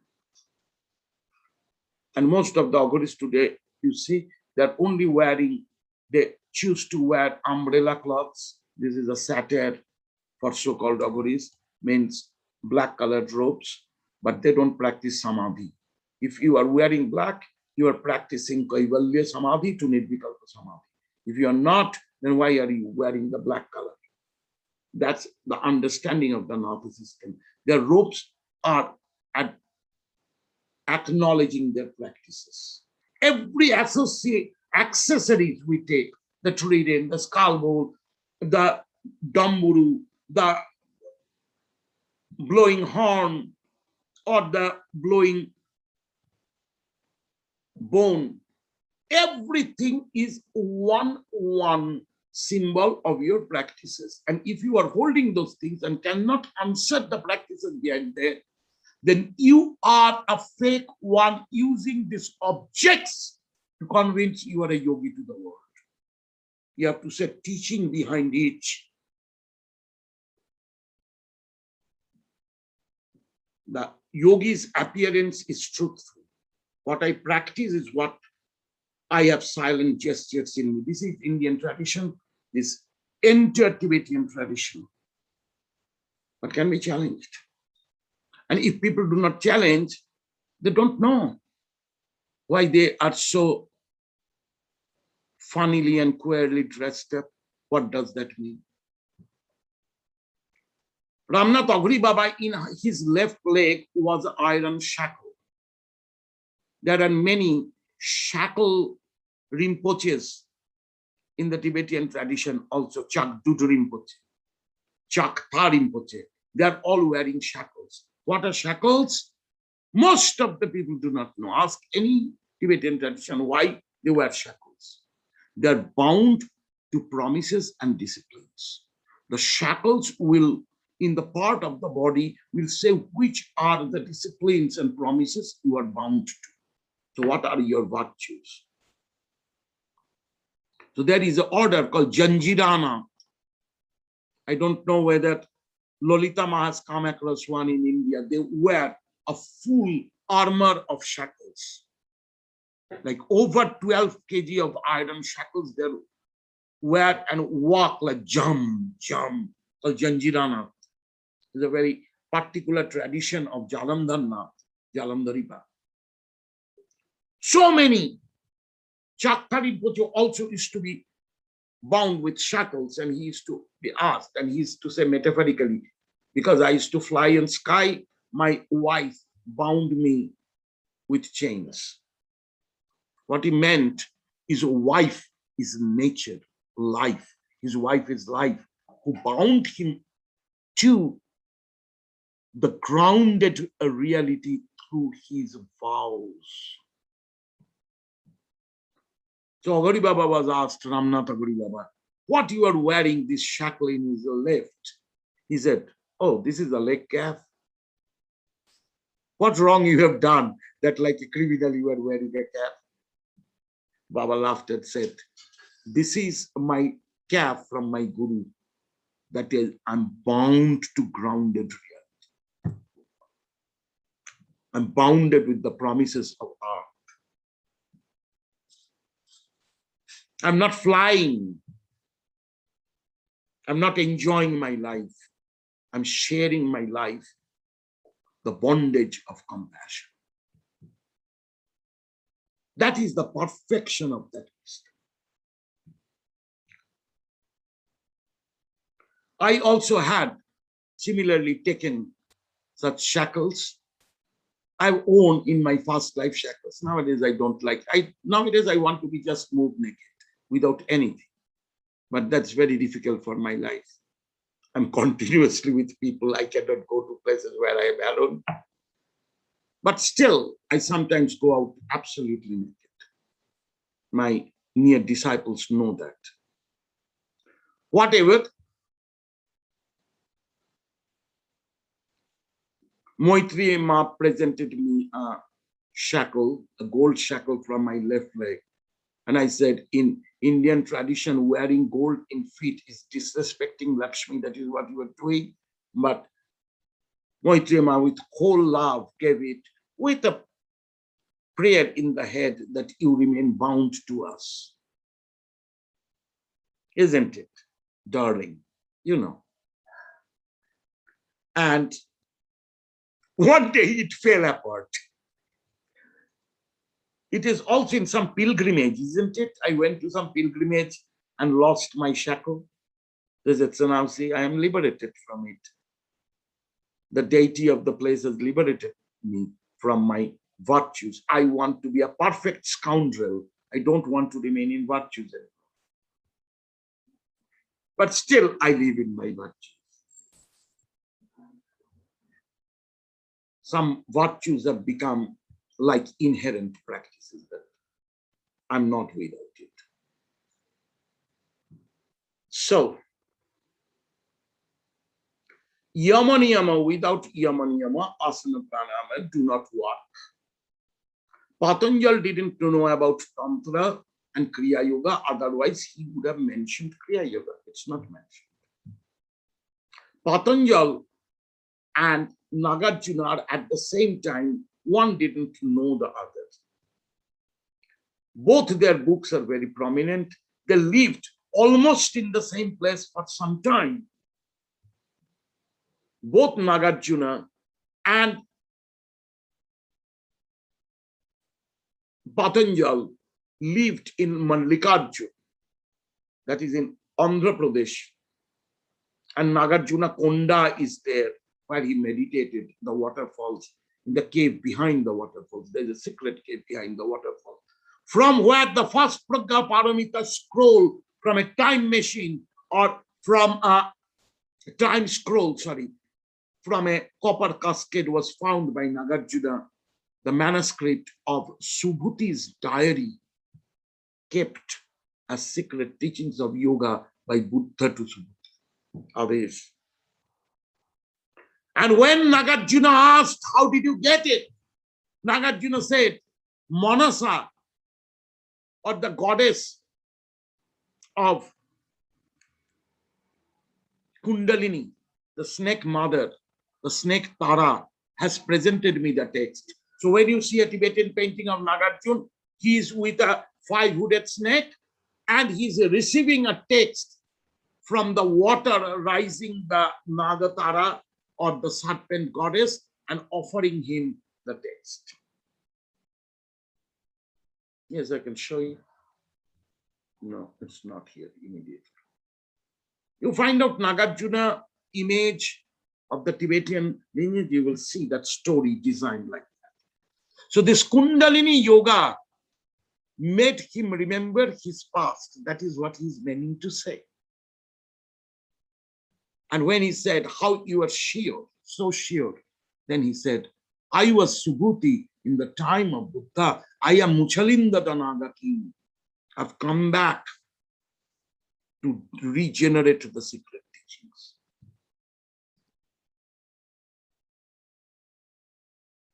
So Nagarjuna's Pratikta Samutpad is Tantra Yoga to vajrayana. Polarization of the pulsation, equation of the pulsation. So from blood pulsation of Hatha Yoga to neurological pulsation of Kriya Yoga to brain pulsation of Raja Yoga, brain chi functions of Mahayoga, and ultimately psychic perfection of Hatha Yoga.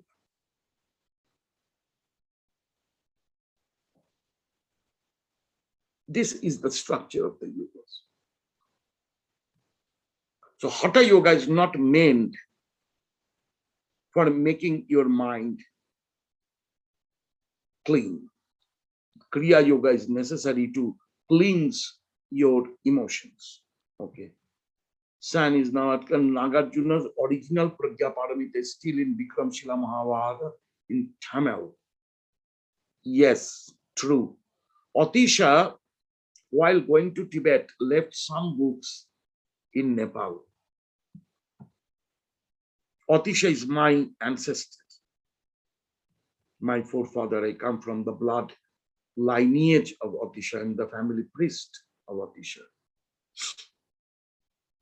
That is how Chatral Rinpoche presented me this tupa, Padam Chatten, containing relics of Atisha that he has found. I come from the family of Atisha, the family of Mekhala Kankala. Mekhala Kankala, the starters of the family, and Atisha is one of the members of the family. And the starter, Mahasiddhacharya of our family is Kanhapa Aghori. Enter families that line. Niruttara Tantra.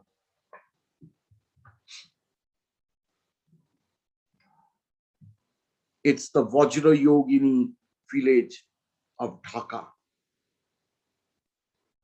Mekhala Kankala got deified to historical Siddhacharya ladies, and one is Kankala is called Chinnamasta and Mekhala is called Vajrayogini. So there was a twin temple. During Bangladesh war, it has been demolished by Pakistani bombing. Now the Chinese government has made a sepulchre or a holy memorial for Atisha Dipankar in Vajrayogini village, our ancestral home village. Whatever, the family got scattered later. During the time of Senas, the family divided into Buddhist and those who submitted to the Hindus. So those who were submitted to the Hindus, they were the traitors because they took Brahmin titles and allowed Vedic rule over the Tantras, and from where the Smarta Tantras came. This is what I'm saying. The Smarta Tantras are all edited from original Tantras. The reality is not present there. Yes, you can find the reality. You have to know to pick up the reality. But it is decked with caste system. So I was saying there are four things going back to the issue. Sthan means place. Kal means time. Their astrology comes. How you decide a perfect time of a meditation or a practice, taking the anthropological support of the land or pilgrimage you are practicing. There will be a particular date or tithis for that, lunar dates. So application of astrology. After Kalachakra Tantra is finished, you don't need to do that. Anytime, any day, any puja, any practice can be done. till Kalachakra Tantra that has been measured as time and space. Now, Sthan Kal Patra. Patra means one who is practicing. So the practitioner also comes from some anthropological origin and are akin to certain practices, or certain practices are easier for him or her. Based on that system of Tantra, I use it secularly to my Western disciples. I do not persuade them rites, ritual status. All the mantra yoga and all the yogas that I teach is just in its pure form called direct method. I have initiated into deities and things to some of my disciples, but most of my Indian disciples are also free from that. They practice the direct method. Some want to enjoy the aesthetics of Tantra, like me. And then you have a big altar. You have deities. I will try to show you yesterday's puja remains and my altar. So thus, yoga is also conditioned by four: Sthan, Kal, Patra, and fourth is situation. In which situation you apply which yoga to make your life beautiful is what it matters.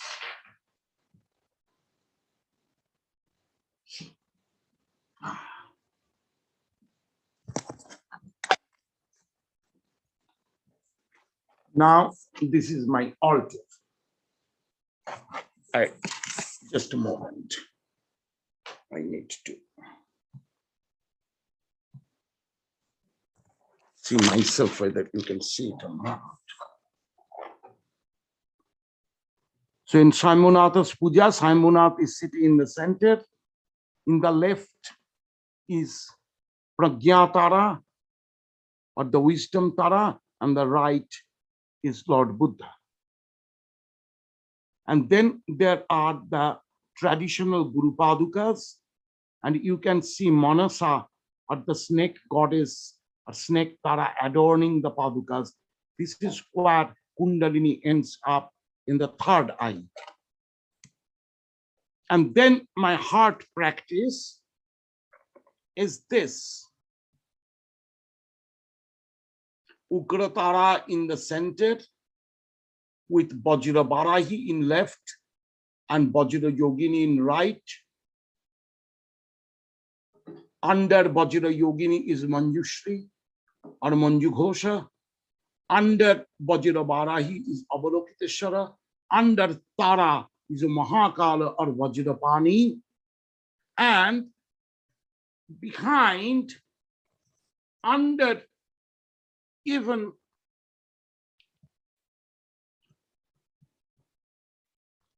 Vajrapani is Ganapati in union with his consort, the world Lakshmi, or the application of art. This is our Taramandala, on which all our prayers and pujas are done. This is Atisha's family's traditional Shiva. So you will know a Buddhist family also worships Shiva. And these are the offerings in the mandala. And you also see an image of Mother Mary there.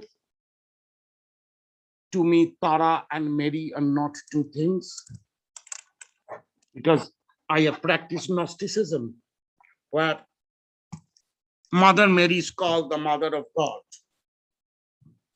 So she hails beyond the God principle in Gnosticism.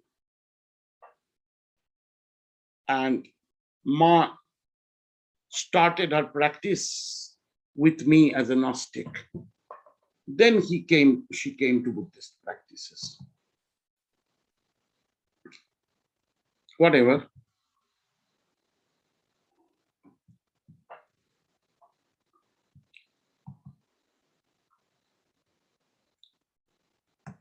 So yoga is standing on 4 conditions. Desh, Kal, Patra, Avastha. Situation. Space, time, space means land, Desh means place, geographical place. How time correlates with that environment. How the practitioner is from which heritage, and the situation.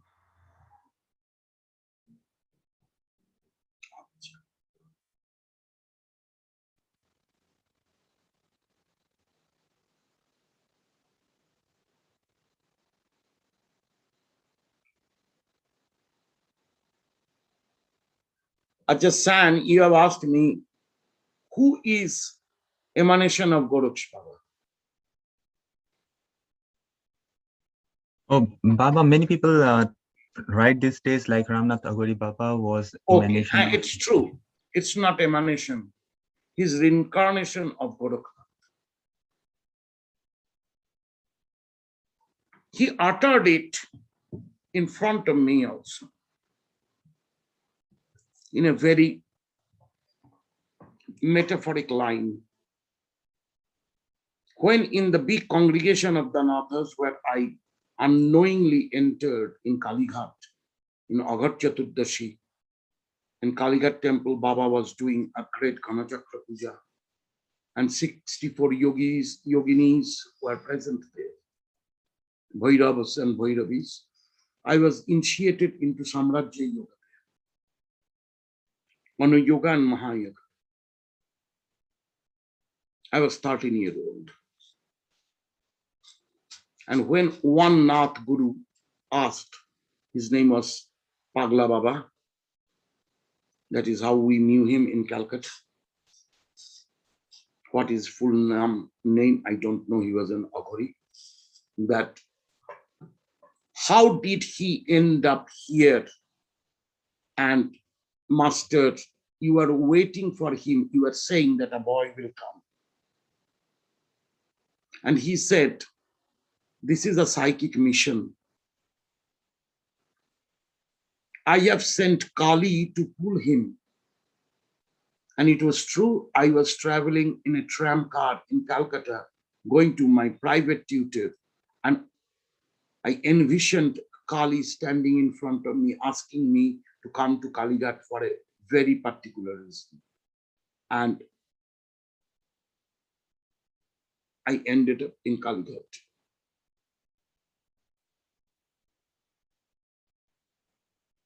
And then Ramnath Agori Baba said, don't consider him to be a little child, very old soul. My Guru Bomshankar Aghori has initiated him in childhood days already. This is how I know my first Guru in Bakreshwar was Baba Bomshankar Aghori.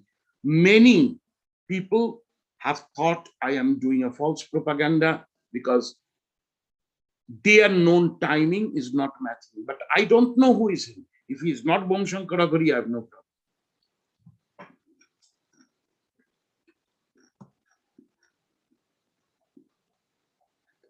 And then he said, he is also a Bal Yogi.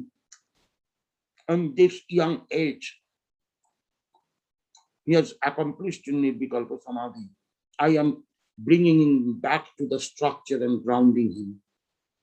So he taught me the Bilomakrama, that is Mahayoga, that how you reach the tip of the head and from there you come down.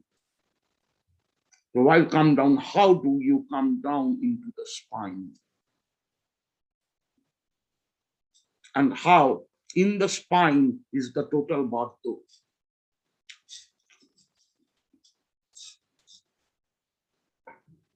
There are 36 points in the spine, brain, and beyond brain. That is the inherent map. That is the intrinsic, not inherent, intrinsic map of Tantra in your body.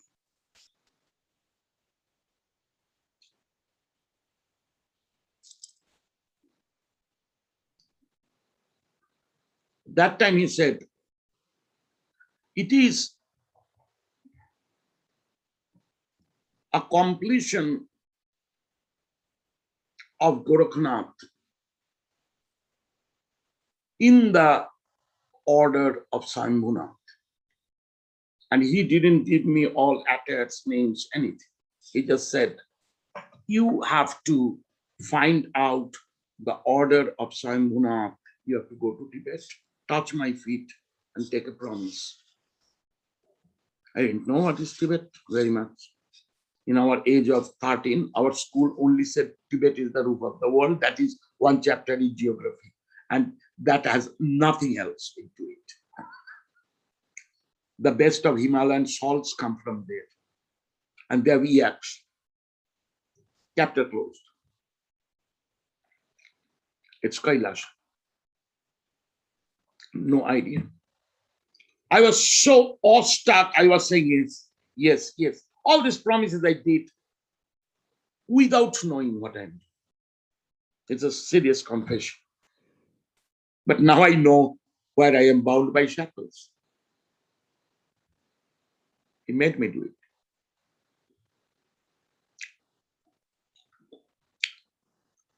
So he is teaching me the Sambhunath's order while he's doing a completion of Gorakhnath.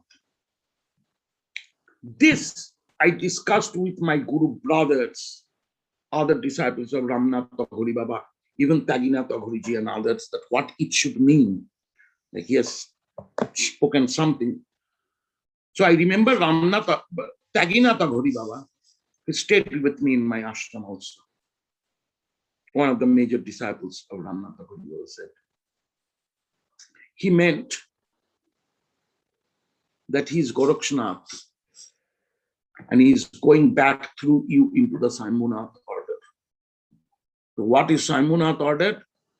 In time of Sambhunath, Gorakshnath was ousted from Sambhunath's order. So only Sambhunath order remained as the Buddhist yogis of Tibetan Buddhism. This is Kaulakrama. This tragedy. And all the Indian tradition out of this fight, called the Darshaninathas, took over the Agharanathas and made them lower status. You know it, those who are comforters and wearing saffron, they will rule over the black robes. They call black robes are asuras, we are devatas. We are gods and they are titans. But the Aghara sadhana is the fourth state of wisdom. And the saffron robe reaches the three stages of yellow, red, and white, that is still Punabhishek. That is why Darshaninath's deity is Tripura Sundari, not even Kalika. They're not entitled in Kalikuta. And their punishment is comforter. We also wear kundals, which is symbol of the Nath system. But their cartilage is cut and put. Why? It's a punishment by Sambhunath, Matsyendranath to Gorakhnath, because Gorakhnath had the audacity of turning, wishing to be guru of his own guru.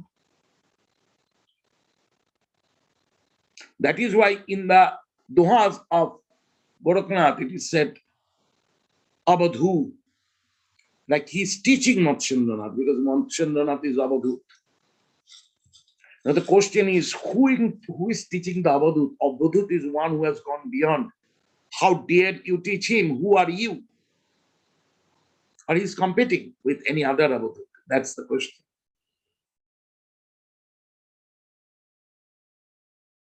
So he was punished by Sambhunath in the congregation of Amarnath. And he also did a mistake according to the Indian Natha system story that Umanatha, my proof is Umanatha is Lachmandara. Umanatha enticed 9 Siddhacharyas because she had a fight with Shambhunatha about the teaching in Tibet. The teaching of Tibet was not disclosed to Umanatha, so Umanatha got angry and cursed Shambhunath. The text is a Bengali Tantra called Nila Tantra.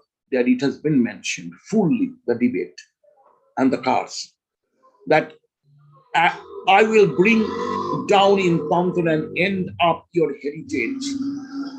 And I have the power to replace you by other 5 men. Evam Shivasane Putta Asane Panchadevata. She has said, uttered, that I am Kundalini, goddess of Kundalini practice. You don't contradict with me. If you don't tell me the secrecy of your Tibetan tantras, then I will destroy your house and even replace you by other 5. That's the translation from the Sanskrit. And the story is Umanath enticed the 9 Nathas, and all the Nathas bowed down to her and said that you are creating an illusion in our eyes, mother. You are the wife of our sole father of the total congregation.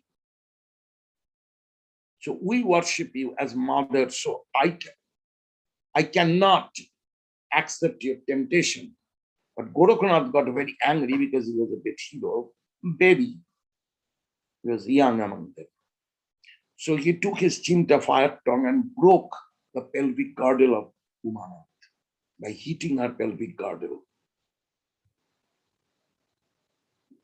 So he was punished of hitting the great grandmother, and his earrings are put with cartilage cut. Like he has followed the yogas, but like animals, like the steers of a bullock cart or a buffalo cart. They have 2 big wooden earrings in the cut cartilage of the buffalo, the steer, and that is the steering to ropes. Those who have moved in Bengali, in Indian villages, they know. So when they do the car, to steer it to the left, they will pull the left ear. Steer it to the right ear. So he was compared with that animalistic perfection. And thus, he was called Darshaninath, a theoretician or a Nath in appearance, not the Lord of all the yogas. He's a theoretician. But this is also an oral tradition story. In Gorakpachali, in Bengali, it has been mentioned.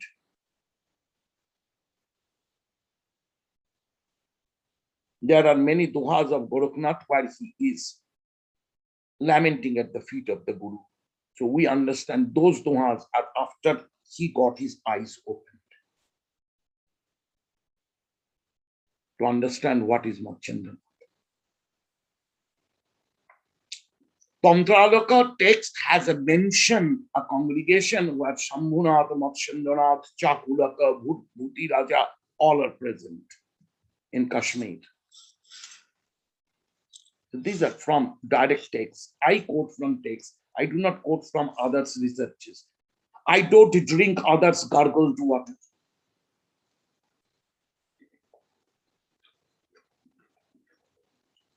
I'm a terrible Aghori.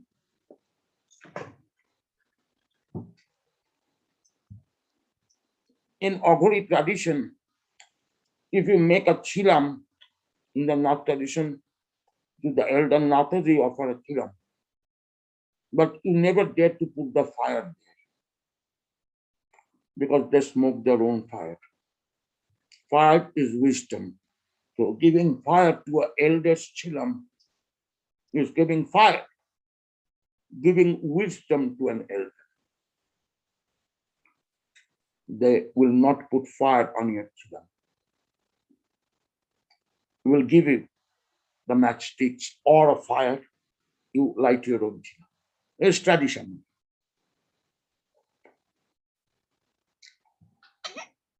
And so I found out the Shambhunati order, and this is what is completing with Chatral Rinpoche. And my studies carrying on. I'm still a student, I'm always a student.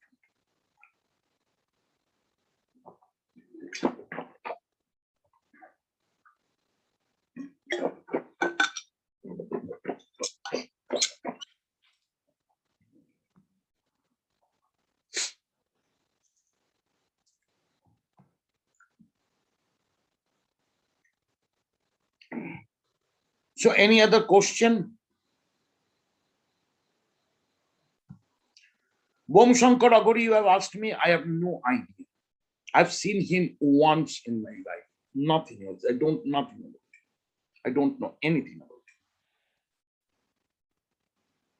And I don't want to speak about the legends because those are not proved to me. My scholastic end has always made me alert of not speaking something that I cannot prove. So I may speak my revelation and things on mystic ends only to my core disciples, not to the world. Even past reincarnations or past incarnations will never be mentioned in our tradition. That is called boasting.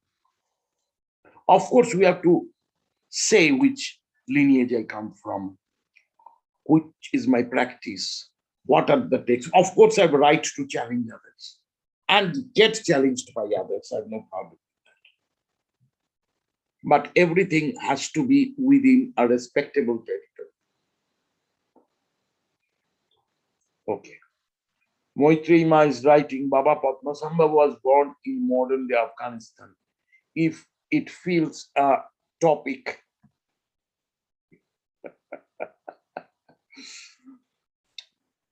might you discuss the importance of the ongoing turmoil of the land, current events happening there, and is propitiating Padmasambhava just now holds any special significance?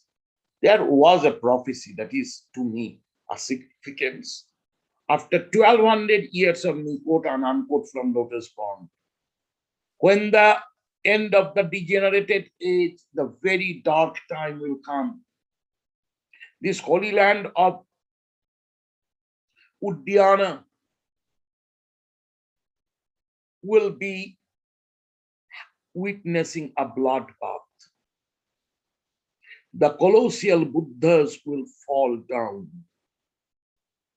And it is time for you to know, I have come back and I am treading on earth.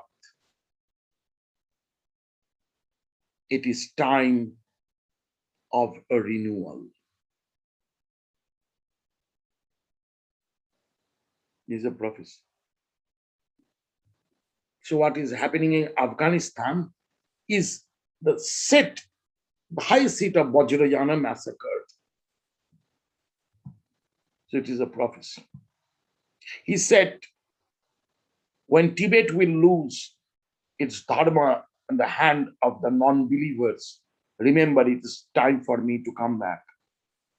Acharya Kamalashila made a statue of Padmasambhava. He was a sculptor also, that adorned Samya monastery and is known as Nairatma. That yesterday, the meditation and puja of Padmasambhava that I have written on it, the picture which is that picture. The statue do not remain on earth anymore because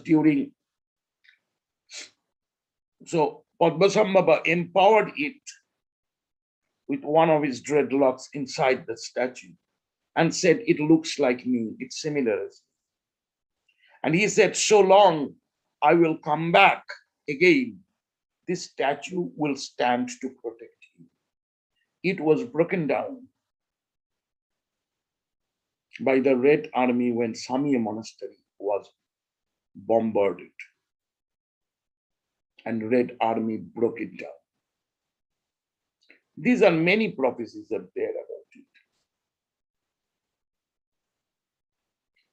But people are nowadays Lamas are also even selling Rinpoche or Tulku certificates. I will not name, but I will say that end of commercialization has happened in Vajrayana. That is the failure of Vajrayana. It is time of renewal. A new system will come. We are all waiting for it. In this juncture, many masters are working. I'm also working on that. Who is not working? Those who are real gurus, they're all working in this time, this crucial time of great change. There are many more things to see, maybe. Maybe Padmasambhava will be discarded by his own Vajrayana system. Maybe he will be recognized by some and not by others.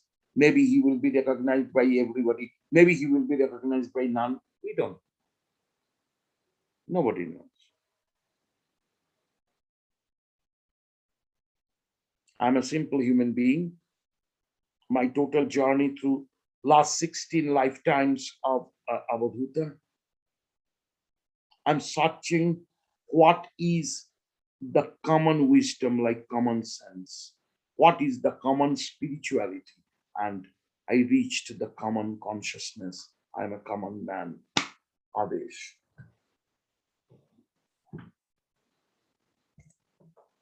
My dharma is no religion. My dharma is humanism.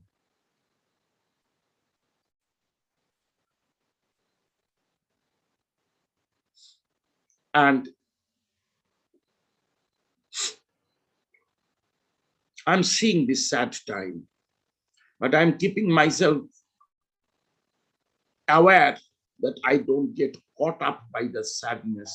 In between, I got caught up by the sadness of this dark age, seeing my many Guru brothers failing, my disciples failing in face of temptation,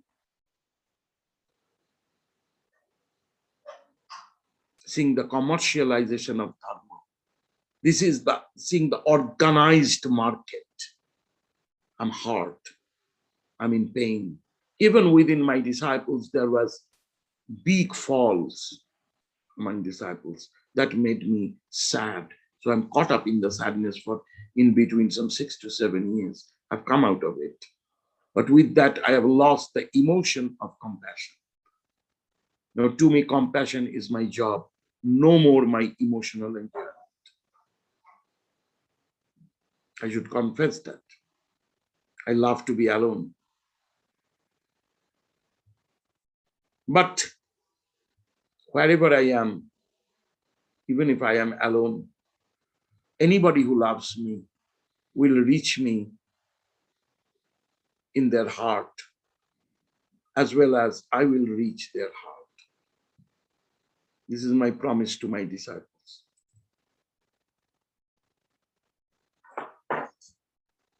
So whatever makes sense to me is practice, experience, and find out your own philosophy.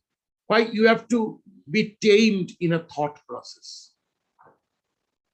better tamed in disciplines of life, and find out your own wisdom.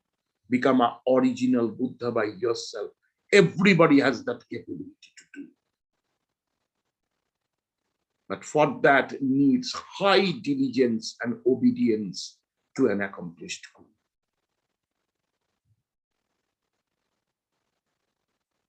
My Indian colleagues call me a very indulgent Guru.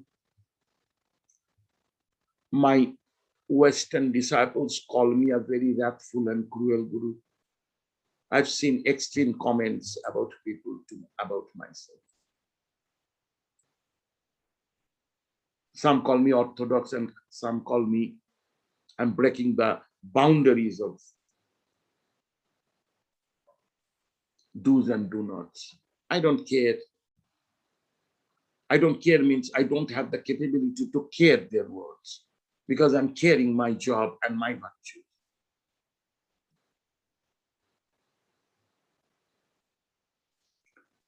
So this much today. Shayamabhu Adesh, Aghoradesh, Abadhut Adesh, Alakaniranjan, Boom, Boom, Boom, Boom, Boom, Har Har Mahakal.